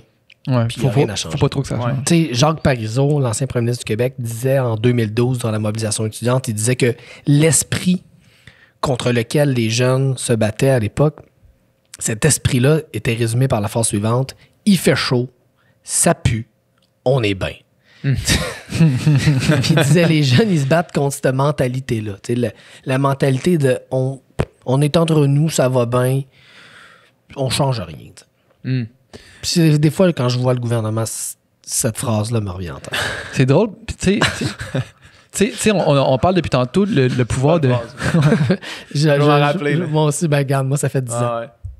Ouais. Tu sais, depuis tantôt, on vante justement le pouvoir puis le mérite du peuple, mais on dirait que s'il y a une manifestation, tu sais, les manifestations pour les climats qu'il y a eu à Montréal, c'était immense. Puis on dirait que celle-là, dans l'action, a moins d'impact. Il y a moins de changements. Ben, la pandémie, il y en avait d'autres de prévus là, en mars puis en avril. Là. La mobilisation, puis les jeunes, il y avait même des journées de grève de prévues dans les cégeps et les universités. Puis la pandémie a cassé cette mobilisation-là solide. Puis, tu sais, rappelez-vous, là, ça a l'air d'être il y a comme 12 ans, mais en janvier, là, quand il y a eu la rentrée parlementaire, le gouvernement est arrivé et a dit 2020, il y avait 2020 sera l'année de l'environnement. Évidemment, finalement, il y a d'autres affaires qui sont arrivées. Il y a eu des petites distractions, mais il avait quand même dit ça. Puis moi, je pense que c'était un résultat de cette manif-là. Parce que, je veux dire, on n'avait jamais entendu François Legault ou la Coalition Avenir Québec parler de changement climatique puis d'environnement comme ça. Il n'avait même pas prononcé le mot durant la campagne électorale. Et là, il avait annoncé que la nouvelle priorité pour 2020, c'était l'environnement. Ça, pour moi, c'était un résultat clair de la mobilisation. Là, on n'a pas pu savoir si c'était sincère ou si c'était juste de la com, parce que la pandémie est arrivée. Mais là, avec le retour tranquille à la normale, on va pouvoir voir de quel bois il se chauffe. Puis, tu sais, c'est quand même des changements majeurs à proposer, tu sais. Moi, c'est ça qui... Moi, tu sais, je veux dire, je serais all-in pour faire, hey, là, on fait un 180 complet ou un 90 degrés complet, puis on s'en va dans une autre direction à partir de maintenant, tu sais. Moi, je serais tout à fait content que ça arrive, mais je peux vraiment comprendre pourquoi c'est le genre de choses qui fait peur aux gens. Tu sais, le changement fait toujours peur, là, ça, c'est sûr et certain. Le changement fait peur. Ça, c'est vrai, puis c'est vrai de tous les changements. Puis, surtout, c'est dans une position qui t'avantage présentement. Ben oui, exact, c'est ça. C'est ça, puis après ça, il y a une responsabilité des gens qui sont en position de pouvoir. Tu sais, moi, je m'attends pas à ce que demain matin, 98% des Québécois et des Québécoises soient comme la lutte au changement climatique, c'est la priorité de ma vie. Je vais changer chacun de mes gestes à partir de maintenant. Genre, je suis zéro déchet, vegan. Et là, je fais faire un 180 à l'ensemble de mon existence. Ça se passe pas comme ça, ça se passe jamais comme ça, ça s'est jamais passé comme ça. Moi, j'ai pas cette attente-là envers les gens. Mais les gens en position de pouvoir, par exemple. Ben, c'est ça, c'est là par là que ça passe. Eux, ils ont des responsabilités plus grandes parce qu'ils ont plus de pouvoir. Les gens à la tête des entreprises, bien sûr, mais surtout les gens à la tête de nos gouvernements, c'est pas du monde comme les autres. C'est pas vrai. T'as pas les mêmes responsabilités que les autres quand t'es élu. T'as plus de responsabilités. Puis tu sais, le leadership, là, l'espèce de mot qu'on utilise pour à peu près à toutes les sauces, ben, il faut que ça veuille dire ça dans les moments de crise, de prendre des responsabilités, puis de pas juste dire aux gens des affaires faciles. puis des affaires que le monde veut entendre, puis des affaires qui confortent les gens dans leurs habitudes, dans leur confort. Le leadership, c'est aussi être capable des fois de dire des choses qui dérangent les gens. Mhm. Puis ça, c'est ce qui bloque beaucoup de politiciens d'être des agents de changement dans le cas de la lutte climatique. C'est qu'ils savent très bien que les changements qu'il faut faire pour relever le défi, ça nécessite d'ébranler les gens. Ça nécessite de confronter certaines certitudes. Ça nécessite de bousculer le confort du monde. Puis c'est ce qui fait en sorte qu'il y a tellement d'hommes politiques et de femmes politiques qui le font pas puis qui plient parce qu'ils savent que ça implique, je dirais pas une confrontation, mais un face-à-face avec l'électorat, le monde qui nous élise, qui n'est pas facile. Puis c'est un truc au quotidien quand tu fais de la politique que tu sens sur ces enjeux-là. Est-ce que je veux plaire au monde ou est-ce que je veux leur dire la vérité? Puis la vérité, des fois, n'est pas toujours plaisante. Puis moi, on fera pas cette transformation-là juste par le bas. Il va falloir que le monde au top, que le monde qui ont des responsabilités politiques prennent leurs responsabilités puis acceptent de dire aux gens des affaires qui dérangent. Ouais. Mais c'est un paradoxe parce que, tu sais, pour pouvoir faire ces changements-là, tu dois être élu. Il faut plaire, puis en même temps, il faut bousculer. Tu sais, c'est ça le plus grand paradoxe de la politique. Tu viens de le résumer en une phrase. C'est qu'il faut plaire. Pour changer les choses, il faut être élu. Ouais. Mais en tout cas, pour changer les choses à grande échelle. Ouais. Pour changer les choses, il faut être élu. Pour être élu, pour être élu ou réélu, c'est ça. il faut plaire. Ouais. Or, les changements climatiques Ça plaît à personne. nécessitent des décisions qui vont déplaire. Ouais. Comment on sort de ça? Comment on sort de ça? C'est quoi? C'est-tu, tu sais, admettons, ce serait quoi l'idée qui te permet de sortir de ça? Est-ce que c'est... Ah, si je savais. Tu sais, c'est ça, parce que... Une bonne dictature bienveillante, là, ça serait bon. C'est sûr que si on largue la démocratie, mais il y a des militants écologistes qui sont rendus là, qui disent le problème avec le cul-de-sac dont on vient de parler, c'est la démocratie. Puis à partir du moment où on débarrasse de la démocratie, Chris, on met les scientifiques au pouvoir puis on règle le problème. Ouais, c'est un peu dangereux. Ben, c'est extrêmement dangereux. C'est extrêmement dangereux. Puis moi, je refuse de me rendre là. Mais c'est quoi la solution pour sortir du cul-de-sac? Je ne l'ai pas. Ouais, J'ai ben, écrit un c'est livre ça, là, à l'hiver dernier qui s'appelle Lettre d'un député inquiet à un premier ministre qui devrait l'être. Puis il y a tout un chapitre sur cette question-là. Sur comment on sort de ce cul-de-sac démocratique. Puis j'ai pas la réponse. Mais j'y pense fucking tous les jours. Ouais, mais c'est sûr. Est-ce que la solution, même si ce que tu viens de dire, c'est que la solution passait vers le haut. Mais les deux. Ouais. Mais est-ce que la réelle question, c'est est-ce que ça passe pas par l'élection éventuelle de quelqu'un ou d'un parti qui prône déjà ces idées-là? Fait que Oui, moi, on dirait que la question, c'est comment ce parti-là va être légitime, va se maintenir, exact. puis va être réélu malgré les changements qui vont déranger certaines personnes. On dirait que la seule façon que je vois que ça sort de ça, c'est que si la mentalité par le bas change assez pour que ces idées-là deviennent populaires. Pour que ces idées-là deviennent populaires, exactement. Ouais. Puis je pense que possiblement qu'on va le voir arriver de notre vécu. Mais est-ce qu'il va être trop tard? Je veux pas avoir l'air du gars pessimiste, mais pour moi, ça, c'est le dilemme de la poule ou l'œuf. Ouais. Parce que les mentalités des gens, là, ils sont aussi influencés puis formés par ce que les gens en position d'autorité disent. Ouais. Fait que, faisons un parallèle un peu boiteux. Là. Quand le premier ministre du Québec dit qu'il n'y en a pas de racisme systémique, c'est sûr qu'après ça, si tu fais un sondage puis tu demandes au monde, y a-tu du racisme systémique? Une petite possibilité que ce que le premier ministre a dit influence un peu le monde.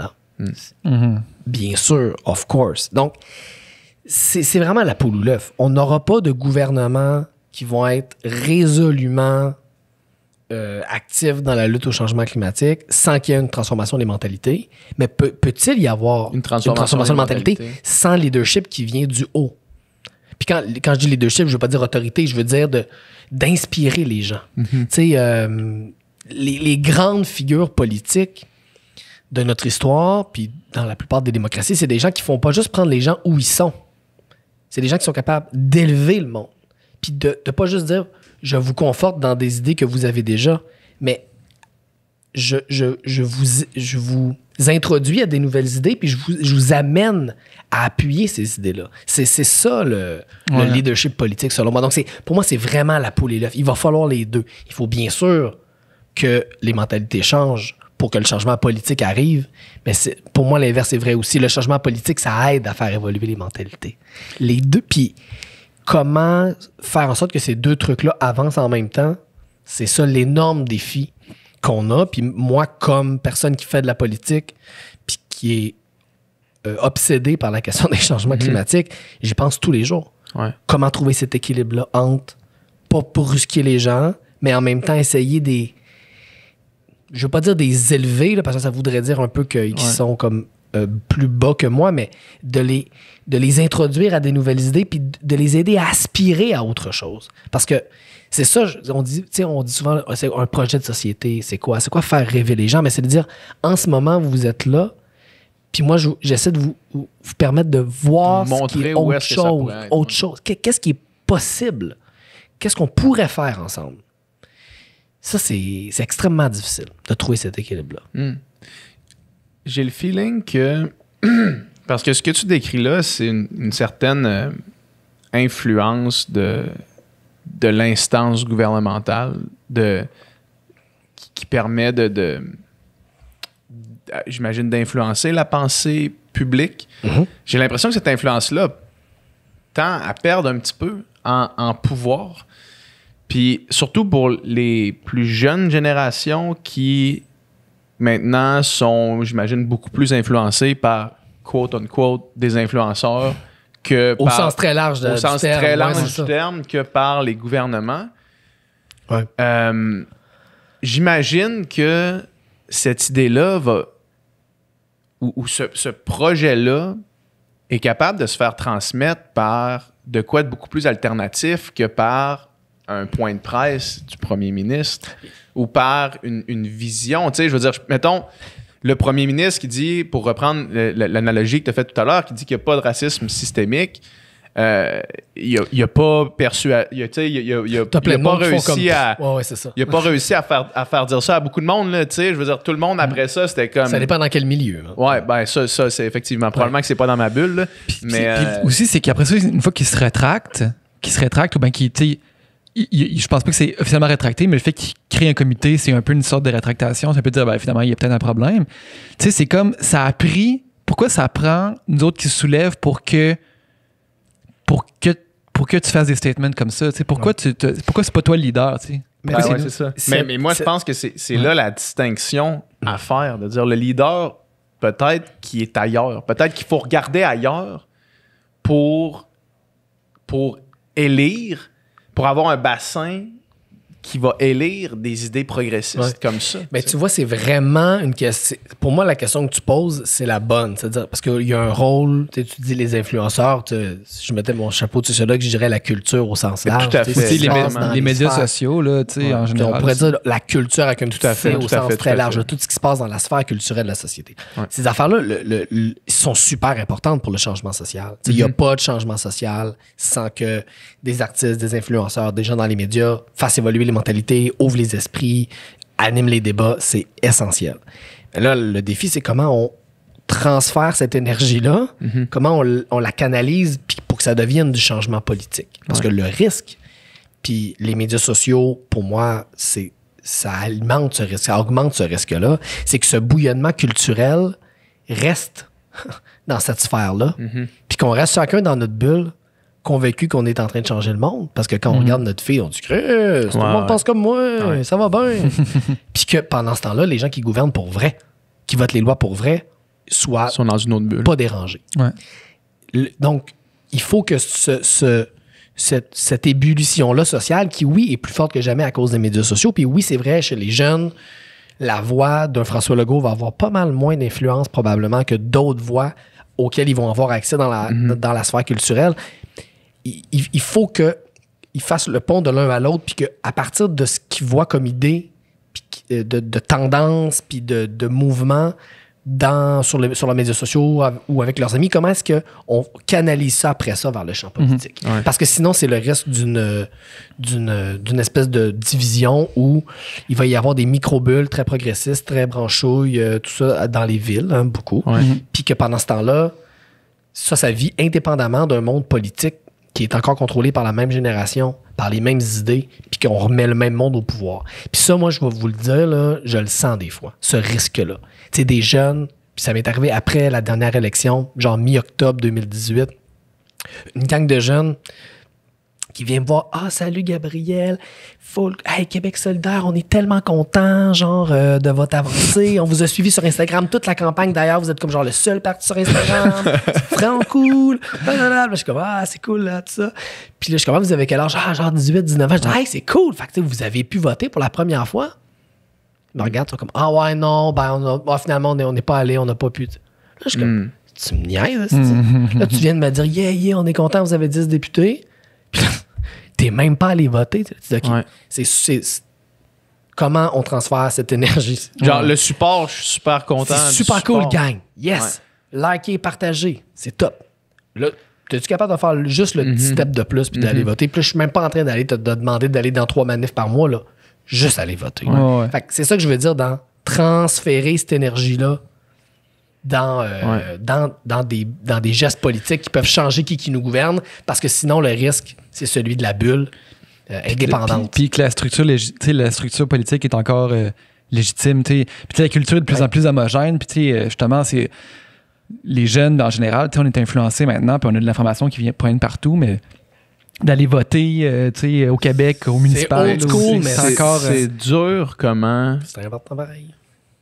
Tu sais, mettons, aux États-Unis, Trump s'oppose beaucoup à la réforme des votes, là, parce que lui, de faire sortir les votes, c'est pas ça qu'il veut, là, mais c'est fou comment, en 2020, on est encore à se dire, faut demander au monde de sortir de chez eux, d'aller faire la file, mais tu sais, c'est vraiment plus facile que ça a l'air, là, puis de voter physiquement.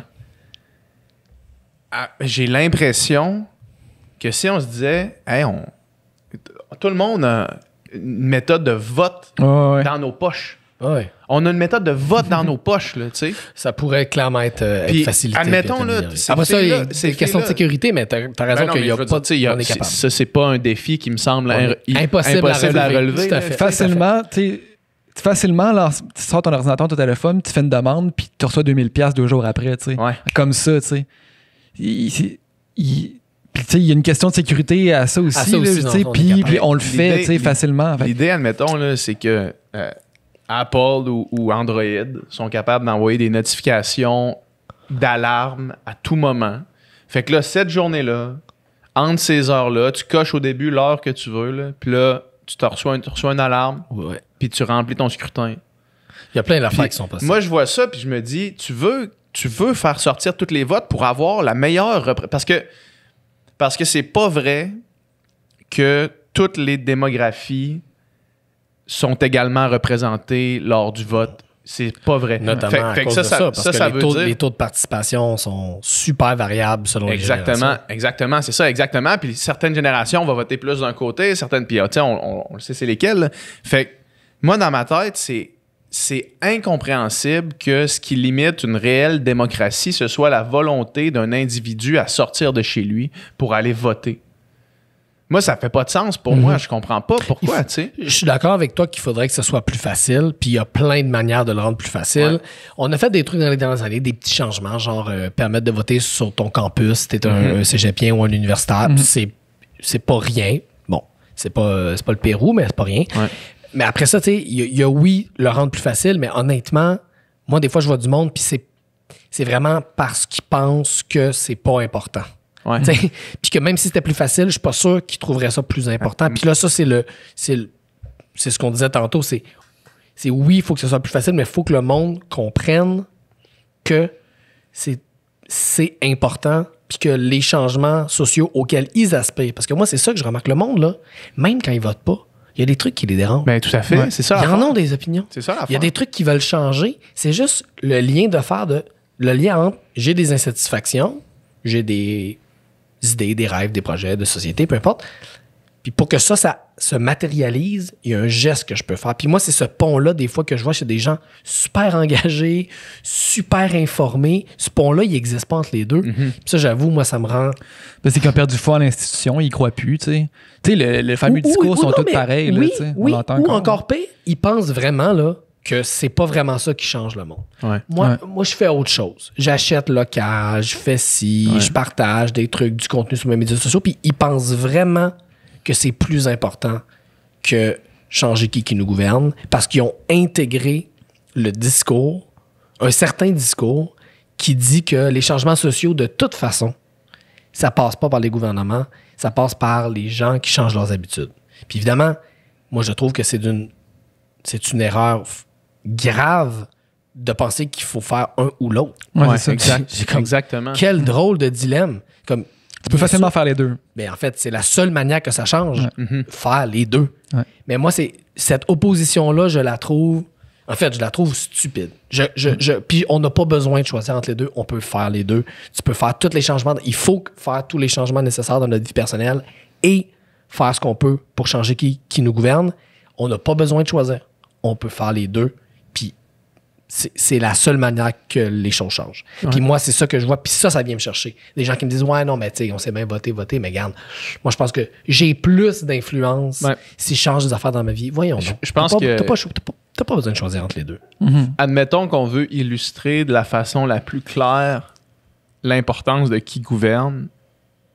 C'est facile de dire, imaginons gouvernement majoritaire de la CAQ, gouvernement majoritaire Québec solidaire.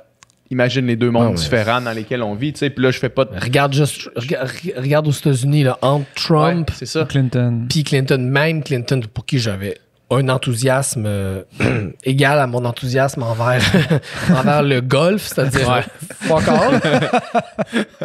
Mais même à ça, c'est quand même pas Trump. C'est pas le même monde. C'est pas le même monde. On vit pas dans le même monde, tu sais. Ouais. Ou tu sais, même juste parce qu'on l'a vu, le monde avec Obama puis le monde avec Trump, tu sais, c'est deux choses complètement différentes. Puis Trump, puis tu sais, Obama, Clinton, ces gens-là, c'est pas des révolutionnaires, là. Non, exact, c'est ça. C'est quand même pas Trump. Ouais. C'est ces choses. Puis le jour où où tu réalises que le fait de pouvoir, par exemple, pouvoir se faire pour une femme, de pouvoir se faire avorter ou pas, que ça peut reposer sur qui a gagné l'élection, puis que ces choses-là se mettent à être vraiment en danger, comme dans le cas de l'élection de Trump aux États-Unis, là, Ça devient très concret. Très concret. Ouais. Tout d'un coup. Là. Très concret. Je veux, avant qu'on se laisse, je veux qu'on parle un petit peu de la situation dans les CHSLD à laquelle on a été confronté là, dernièrement. Où est-ce qu'on... Ça aussi, c'est un gros wake-up call. On s'est fait mettre dans le visage... On s'est fait mettre dans le visage vraiment un défaut fondamental du traitement qu'on fait de nos aînés, de la façon avec laquelle notre société a mis en place cette façon de fonctionner-là, de tout mettre nos aînés dans des centres comme celui-là. Comment... Je sais que tu avais fait une vidéo que j'ai trouvé super intéressant sur comment on en était rendu là, tu sais. Puis pour les gens qui nous écoutent, qui n'ont pas entendu ça, qui se demandent peut-être comment on s'est rendu là, c'est quoi qui s'est passé pour qu'on s'en rende là? Tu sais, peut-être synthétiser. Puis là, tu le partageras dans les commentaires du podcast, ce vidéo-là, parce que j'ai eu beaucoup de commentaires positifs, parce que c'est à cette question-là que j'essayais de répondre. Comment est-ce qu'on en est arrivé là? Ça ne s'est pas tombé du ciel. C'est pas un hasard. Pourquoi au Québec plus qu'ailleurs? Puis, tu sais, on pourrait faire un truc d'une demi-heure ensemble là-dessus, mais grosso modo, tu sais, ce qu'on a fait depuis les années 90 au Québec, bon, d'abord, là, on a, à partir des années 90, c'est le début de ce qu'on appelle là, le néolibéralisme, là, l'obsession du déficit zéro. La dette, c'est là qu'on s'est mis... Nous autres, mettons, notre génération, depuis qu'on suit un peu la politique, c'est à peu près un des seuls discours qu'on entend. On est trop endetté. Le Québec, on paye trop de taxes, on paye trop d'impôts, il y a un déficit, il faut couper. Pour nous, pour notre génération, puis probablement que les gens qui nous écoutent, il y a des bonnes chances qu'ils soient dans la même génération. Pour nous, ce discours-là, c'est ce qu'on entend par les politiciens depuis qu'on écoute les nouvelles. Mais c'est pas un discours qui a toujours existé. C'est un discours qui apparaît grosso modo dans les années 90. Puis ça apparaît en même temps un peu partout dans le monde. C'est un mouvement qui s'appelle le néolibéralisme, où l'on se met à dire l'État, ça coûte trop cher, les services publics, c'est trop lourd. Lucien Bouchard au Québec est un des grands tenants de ce discours-là. Et dans les années 90, on se met à commencer à couper. Il va y avoir une grande grève des infirmières à la fin des années 90, d'ailleurs, à cause de ça. Et là, on commence une longue descente aux enfers où on va couper énormément dans le réseau de la santé et où on va, en parallèle de couper, on va centraliser. Quand on a créé notre réseau de la santé publique, ça c'est plus dans les années 60, il y avait plusieurs centaines d'établissements de santé. C'est-à-dire qu'on avait un réseau de la santé très décentralisé. Puis le meilleur exemple de ça, c'est les défunts et célèbres CLSC. Il y en avait partout, puis c'était des petits CLSC. Ouais. Puis c'était donc un réseau public, mais décentralisé partout sur le territoire. Et à partir des années 90, commence... Très facile d'accès. Oui, très facile d'accès. Puis on se met à centraliser. Puis aujourd'hui, là, les chiffres sont loin dans mon esprit, mais on a moins d'une quinzaine... moins d'une trentaine d'établissements de santé au Québec. Donc, on est passé d'un système très décentralisé à un énorme système ultra centralisé, donc des mastodontes bureaucratiques. Et en plus, on a coupé, donc on a moins d'argent dans le système, des énormes structures, et la portion de l'argent qu'on met en santé qui va dans les soins du monde a diminué. Puis qu'est-ce qui a augmenté pendant ce temps-là? Qu'est-ce qui gruge une partie toujours plus grande de l'argent qu'on met en santé? Le salaire des médecins, qui, lui, a explosé dans les dernières décennies. Donc, on a un système qui a de moins en moins de moyens, qui est de plus en plus gros, de plus en plus centralisé, c'est de plus en plus des énormes machines, donc c'est moins humain, c'est moins humain, moins de proximité. L'apport qui va au salaire des médecins a explosé, puis l'apport aussi qui va aux médicaments. Ça, c'est une autre affaire que dans la vidéo d'ailleurs dont je parle pas, mais c'est une autre statistique intéressante. Quand on crée la santé publique, le réseau de santé publique au Québec, la portion du budget qui s'en va en médicaments, c'est à peu près 5 %. En ce moment, c'est 20 %. Fait que ça augmente. Le salaire des médecins augmente. Donc, la portion du budget qui va en soins est de plus en plus petite. Donc, c'était pas impossible à prévoir. C'était pas un hasard. Que s'il y a un choc sur le système, on ait de la misère, dans la mesure où ça fait des années qu'on met moins d'argent, qu'on centralise et que l'argent qu'on met en santé va de moins en moins dans les soins, mais de plus en plus dans les poches de médecins puis en médicaments. Et ajouter à ça au fait que le gouvernement fédéral, qui avant transférait plein d'argent aux provinces pour financer le réseau de la santé, s'est mis à en transférer de moins en moins. Donc, tu mets tout ça ensemble sur 30 ans, que ce soit une pandémie ou un autre choc, un système aussi affaibli, si tu lui donnes un choc, il va casser. Puis là, il a cassé pas à peu près. Est-ce qu'il y avait, durant tout ce processus-là, des whistleblowers, du monde qui voyait ça arriver? Qui disaient, hey, tu sais, parce que je peux comprendre que peut-être qu'on s'opposait à la distribution du budget, mais du monde qui disait, hey, si jamais c'est pour casser, ça va casser pour vrai pour telle raison. Il y a des gens qui disent ça depuis des années. En 2015, quand le gouvernement libéral a coupé 30% d'un coup dans le budget de la santé publique, donc le truc dont Horacio Arruda est le patron, la prévention en santé, la santé publique, tout le monde a dit c'est une erreur. Quand au Québec, avant, on faisait nos propres vaccins publics, il y avait un truc qui s'appelait l'Institut Armand-Frappier, qui produisait des vaccins ici au Québec. Quand le gouvernement a dit on va donner ça aux entreprises privées puis on va envoyer ça dans les pays étrangers, plein de gens qui ont dit un instant, s'il y a une pandémie là, puis qu'il faut faire nos propres vaccins, on pourra pas. Ces avertissements-là, ils ont été faits. Puis il y avait des politiciens qui avaient un agenda politique très clair, très simple, puis c'était il faut absolument équilibrer le budget cette année, ou en fait, plutôt d'ici la prochaine élection, mettons. La fin justifie les moyens.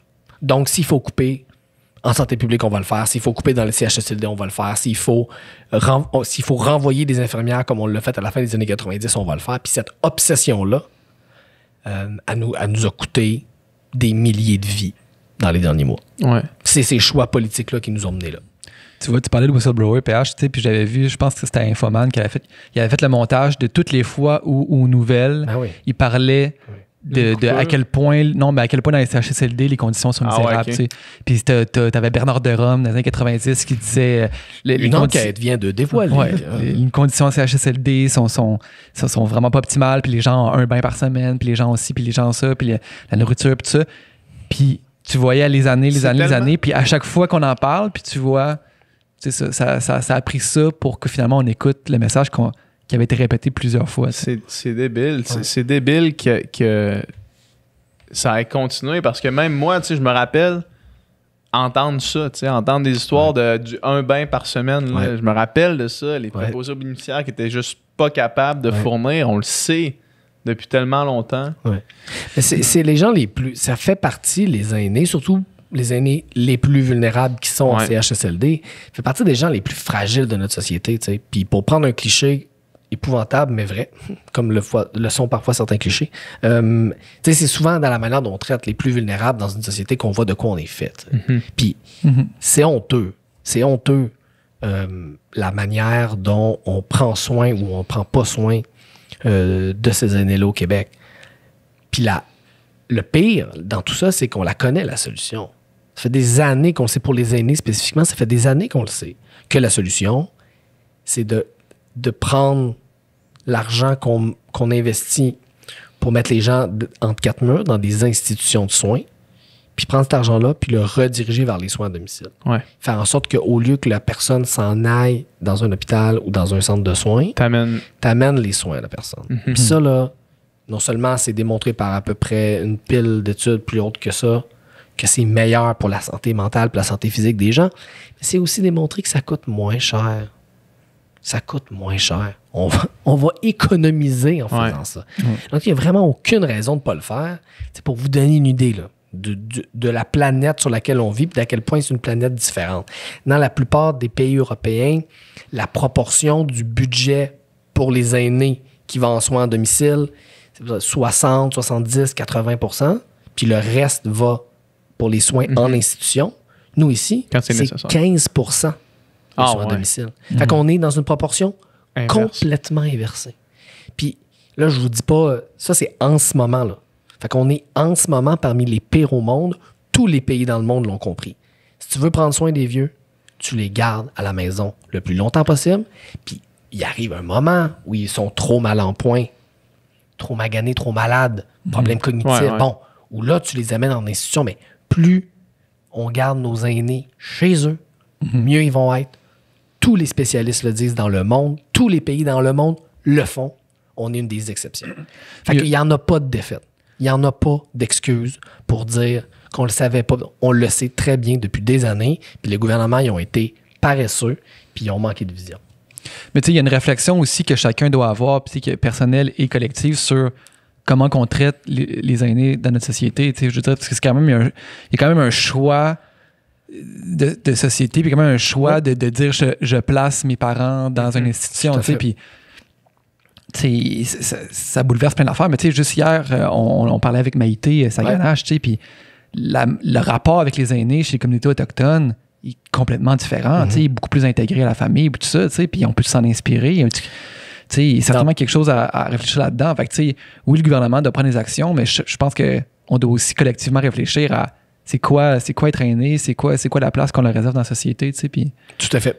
Puis dans les cultures du monde, il y a autant de cultures que de perception puis de valorisation ou non du rôle des aînés. Il y a aussi des cultures où on les abandonne puis on les laisse... Dans l'histoire de l'humanité, il y a eu aussi des cultures où on abandonnait à un certain âge, on laissait mourir les gens. Donc, tu sais, encore une fois, il y a des cultures bien pires que la nôtre. Il y en a aussi bien meilleur dont on peut s'inspirer. Puis tu as bien raison de dire, il y a aussi une question culturelle et une question sociale. Oui, exact. Mais j'essaie d'être optimiste là-dedans parce qu'on l'a fait le même trajet pour les enfants. Tu sais, tout le progrès qu'on a fait sur la conciliation travail-famille depuis les années 80, sur le fait qu'il fallait mettre en place des institutions puis des mécanismes pour que les gens, surtout les femmes, puissent à la fois travailler et être parents, on a mis des mécanismes en place. des programmes comme le régime québécois d'assurance parentale, les congés parentaux. On s'est dit, hey, c'est important, puis on a mis des mécanismes en place. Pourquoi on ne peut pas faire la même chose pour les aînés? Pourquoi est-ce qu'on ne pourrait pas entamer la même réflexion? Puis dire, bon, comment on fait pour être à la fois travailleurs et enfants de nos parents qui sont rendus dans le 3e âge? Comment on fait pour, sans sacrifier la vie professionnelle, parce que c'est souvent ça la friction, comment, sans sacrifier la vie professionnelle, prendre davantage soin de nos parents ou de nos parents au sens large là, qui sont des aînés? On l'a fait pour l'inverse. Pour l'inverse, on est capable de le faire. Puis on a inventé des institutions puis des mécanismes pour faire ça. Si en 1930, tu avais dit à quelqu'un, hey, un jour, là, il va y avoir un truc où là, les employeurs puis les travailleurs, ils mettent de l'argent dans un pot, puis quand un papa a un enfant, il reçoit comme une partie de son salaire à travers ce pot-là, puis il arrête de travailler. Cette personne, en 1930, un travailleur ordinaire vous aurait dit, mais de quoi tu parles? C'est du délire. On a inventé ces affaires-là parce qu'on a décidé que c'était important, même si on travaille, de s'occuper de nos enfants. Moi, je pense qu'il faut avoir le même parcours puis la même réflexion dans les prochaines années avec les aînés. Parce que c'est souvent ça qui empêche les gens de prendre soin des aînés. C'est le fait que tu as un job, tu peux pas aller voir ta mère à tous les jours. Si elle est chez toi, tu peux pas en prendre soin à tous les jours si tu travailles. Bon, comment on peut inventer des affaires, des mécanismes, des institutions pour concilier les deux? Surtout que c'est un problème qui ne partira pas de sitôt. Je veux dire, la population vieillissante, les baby boomers tombent à la retraite et compagnie. Là, les gens vont vivre de plus en plus longtemps. Aussi. Et donc, le modèle actuel qui dit que quand ces gens-là perdent de l'autonomie, le premier réflexe, c'est de les mettre en institution. Ça va être, d'une part, ça va faire ça, il va falloir construire des institutions en malade. Ça va être un gouffre financier épouvantable. Ce modèle-là, il est, notamment à cause du vieillissement de la population, il est voué à l'échec. Il faut trouver un autre modèle qui va être quelque chose comme un mélange de soins à domicile et d'implication, tu le disais, de nous, comme citoyens, comme citoyennes, comme enfants, ou comme neveux, comme nièces, comme cousins, comme cousines, de prendre soin aussi d'eux autres. Mais là, il va falloir que les gouvernements nous aident à concilier, parce qu'on ne voudra pas que le monde arrête de travailler puis que les femmes retournent au foyer pour s'occuper des grands-parents, alors qu'on vient de sortir du foyer grâce à la conciliation travail-famille. Fait comment on va trouver une solution à ça? Moi, je pense que c'est un magnifique chantier. Il y a plein d'idées dangereuses à imaginer pour faire ça. Parce qu'il va falloir les deux. Des choix politiques puis des choix individuels parce qu'on ne pourra plus juste se fier sur des institutions pour prendre soin de nos vieux. Il y en a une idée dangereuse. Je vais pas prendre toute ta journée, là, Gab, mais il y a un sujet. Il y a une idée dangereuse qui circule beaucoup. Puis là, je mets des guillemets à dangereuse. En ce moment, on parlait justement de soulèvement populaire puis d'idées justement qui se transmettent avec les réseaux sociaux. Puis ça. Puis c'est...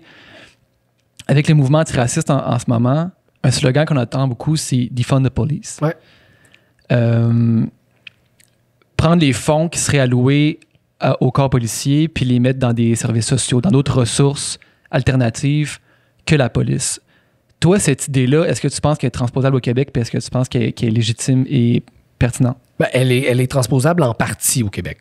Il faut quand même faire une principale précision. Il faut savoir qu'aux États-Unis, puis quand on voit les images de manifestations, on le voit bien, la police, la différence entre la police et l'armée, souvent aux États-Unis, là, très mince.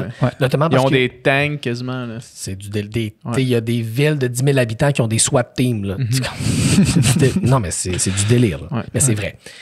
Notamment parce qu'il y a eu des programmes sous Obama et sous Trump, mais qui ont commencé sous Obama, de prendre du vieux matériel de l'armée puis de les donner ou de les vendre à rabais à des départements de police. Puis ça a permis à des tout petits départements de police de s'équiper comme ça dans la guerre. Oui, c'est exactement. Comme les Marines, carrément. Donc, le slogan de « Defund the police » aux États-Unis, il est lié aussi à ce phénomène-là, qu'on appelle des fois la militarisation de la police. C'est un phénomène aussi pour dire là, les forces policières qui ont vu leur budget exploser pour se doter d'armes et de gadgets et d'équipements guerriers délirants, il est mal investi. Il faut qu'une bonne partie de cet argent-là s'en aille dans les communautés pour traiter les problèmes sociaux de d'autres manières qu'avec des guns et des SWAT teams. Fait que, moi, je comprends, en tout cas, c'est mon interprétation de ce slogan-là aussi dans ce contexte américain. Puis là-dessus, on va se le dire, le Québec n'est pas à la même place. Il y a le phénomène de la militarisation de la police, ça existe en partie chez nous, mais si on prend le Québec, ça existe dans quelques services de police, les plus gros, ou peut-être des fois il y a un peu d'excès, mais on n'est quand même pas dans le dérapage et le délire total comme aux États-Unis. On entend quand même parler d'Autochtones tués par les policiers et tout ça. Oui, mais moi je parle, mettons, spécifiquement de la question de defund. Il y a aussi au Québec des petits services de police qui ont très, très, très, très, très peu de moyens. Moi, j'ai ma cousine qui est policière, qui était policière au service de police de Thetford Mines et qui me racontait un niveau de sous-financement vraiment chronique où les policiers même sont mal équipés, sont mal protégés. Donc, il faut faire attention avec ce slogan-là qui est c'est mon interprétation, qui est articulé dans un contexte américain où il y a une orgie de dépenses qui existe quand même un peu moins au Québec. Ceci étant dit, en dessous du slogan « Defund the police », il y a une grosse question. Ça sert à quoi la police? Est-ce que c'est la police qui devrait s'occuper des problèmes sociaux? Mm-hmm. Ou est-ce qu'il n'y a pas d'autres mécanismes, d'autres institutions qui seraient mieux placées pour s'occuper des problèmes sociaux? Pourquoi c'est la police qui s'occupe des gens en situation d'itinérance? Est-ce que c'est ça le travail de la police dans une société? Ça, c'est une question ultra pertinente. Pourquoi est-ce que c'est la police qui s'occupe des gens qui ont un problème de toxicomanie? Pourquoi est-ce que c'est la police qui s'occupe des plaintes de bruit? Mm-hmm. As-tu besoin d'être un policier armé pour s'occuper d'une plainte de bruit pour aller dans un quartier? Puis faire hey. Tu sais, il y a plein... Puis cette remise en question-là de qu'est-ce qu'on demande à la police? Qu'est-ce qui est vraiment son mandat? Puis qu'est-ce qui est de la sécurité publique, de la gestion du vivre ensemble, qui devrait peut-être en effet pas relever de la police, puis où on devrait avoir d'autres types de ressources plus communautaires, plus sociales, pour s'occuper de ces problèmes-là. Moi, cette réflexion-là, je la trouve extrêmement pertinente, parce qu'en effet, on pourrait se demander, c'est peut-être même pas juste pour la police de lui demander de s'occuper de ces choses-là. Puis moi, j'en ai entendu des témoignages de policiers là, qui nous le disaient. Là, moi, là, une personne en situation d'itinérance qui a un problème de santé mentale puis de multitoxicomanie, là, j'ai pas les... Je fais de mon mieux, mais j'ai pas les outils puis pour m'occuper de ça, puis on me demande ça. Il y a un commerçant qui m'appelle. « Hey, là, j'ai encore un itinérant dans mon portique, viens l'enlever. » Moi, je suis obligé, comme policier, d'aller... c'est mon boss me le demande, j'ai comme pas le choix. J'ai pas les outils pour le faire. Fait que cette réflexion-là sur à quoi ça sert la police, qu'est-ce qu'on y demande, qu'est-ce qu'on devrait pas y demander, puis qu'est-ce qu'on devrait ajouter comme ressources à côté de la police pour s'occuper de d'autres choses, je la trouve extrêmement pertinente. Parce que même des comportements jugés comme criminalisés, là, mettons, dans une communauté souffrant de pauvreté, ou est-ce qu'il y aurait des problèmes de trafic de drogue, etc. Est-ce que c'est par la criminalisation, puis par la force, la répression, puis par la punition, puis par l'incarcération que tu vas régler des problèmes de fond comme ça? J'en ai des doutes. Absolument. Pour moi, la réponse, on la connaît. J'ai mes doutes. J'ai des petits doutes. Moi, j'ai plus que des doutes. Ce modèle-là, puis mettons qu'on prend l'exemple de la drogue, on a fait d'ailleurs un épisode du podcast là-dessus. Tout à fait. Tu sais, la fameuse war on drugs, là, la guerre à la drogue, c'est un des plus grands gaspillages de fonds publics de l'histoire. Là. C'est cette idée qu'on va lutter contre la toxicomanie puis l'usage de drogue par la répression policière puis la criminalisation, c'est une erreur sur toute la ligne.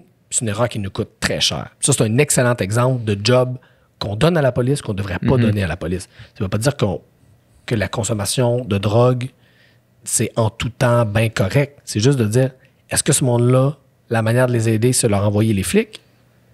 Ou est-ce qu'il n'y a pas d'autres manières de les aider? Puis d'ailleurs, il y a des modèles dans le monde, notamment au Portugal, où on a décriminalisé l'ensemble des drogues et où, notamment, la réduction des taux d'overdose est absolument fantastique. Fait que cette réflexion-là, elle est super importante. Moi, je trouve ça super le fun que le mouvement Black Lives Matter la ramène, parce que c'est pas des nouvelles questions, mais elle la ressuscite. Elle est devenue mainstream. La ramène au devant de la scène.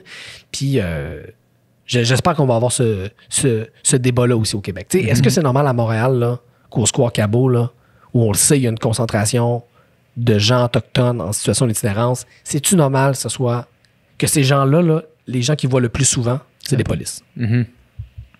Moi, je pense que la question, c'est répondre. Ça n'a aucun sens. Ouais. Puis moi, des fois, même, je me dis même un peu, il y a des policiers qui font des abus, puis c'est inacceptable, mais des fois, je me dis même un peu comme pauvres policiers. Ils ne sont pas formés pour ça. Puis nous, on se déresponsabilise comme société parce qu'on coupe des services sociaux, puis on dit aux policiers, occupez-vous des problèmes qu'on crée parce qu'on crée de la pauvreté avec notre système économique, puis qu'on coupe des services sociaux. Puis après ça, on dit aux policiers, gérez le trouble. Des fois, même, je trouve que on les met dans une mauvaise posture, les policiers et les policières, en leur demandant de faire une job pour laquelle ils ne sont pas formés. Puis ça, quand je dis ça, je ne veux pas une seconde excuser les abus, la répression, le profilage. Je vais juste dire que on peut pas sortir la critique des abus policiers de son contexte, qui est un contexte où on crée de la pauvreté, on crée de l'exclusion, puis on se donne pas de ressources autres que la police pour s'en occuper. Merci infiniment, Gab. Plaisir, messieurs. C'était une excellente discussion. Vraiment. J'espère que les gens vont Très l'apprécier intéressant. aussi. Merci beaucoup. 100 épisodes plus tard. Exactement. Merci, messieurs.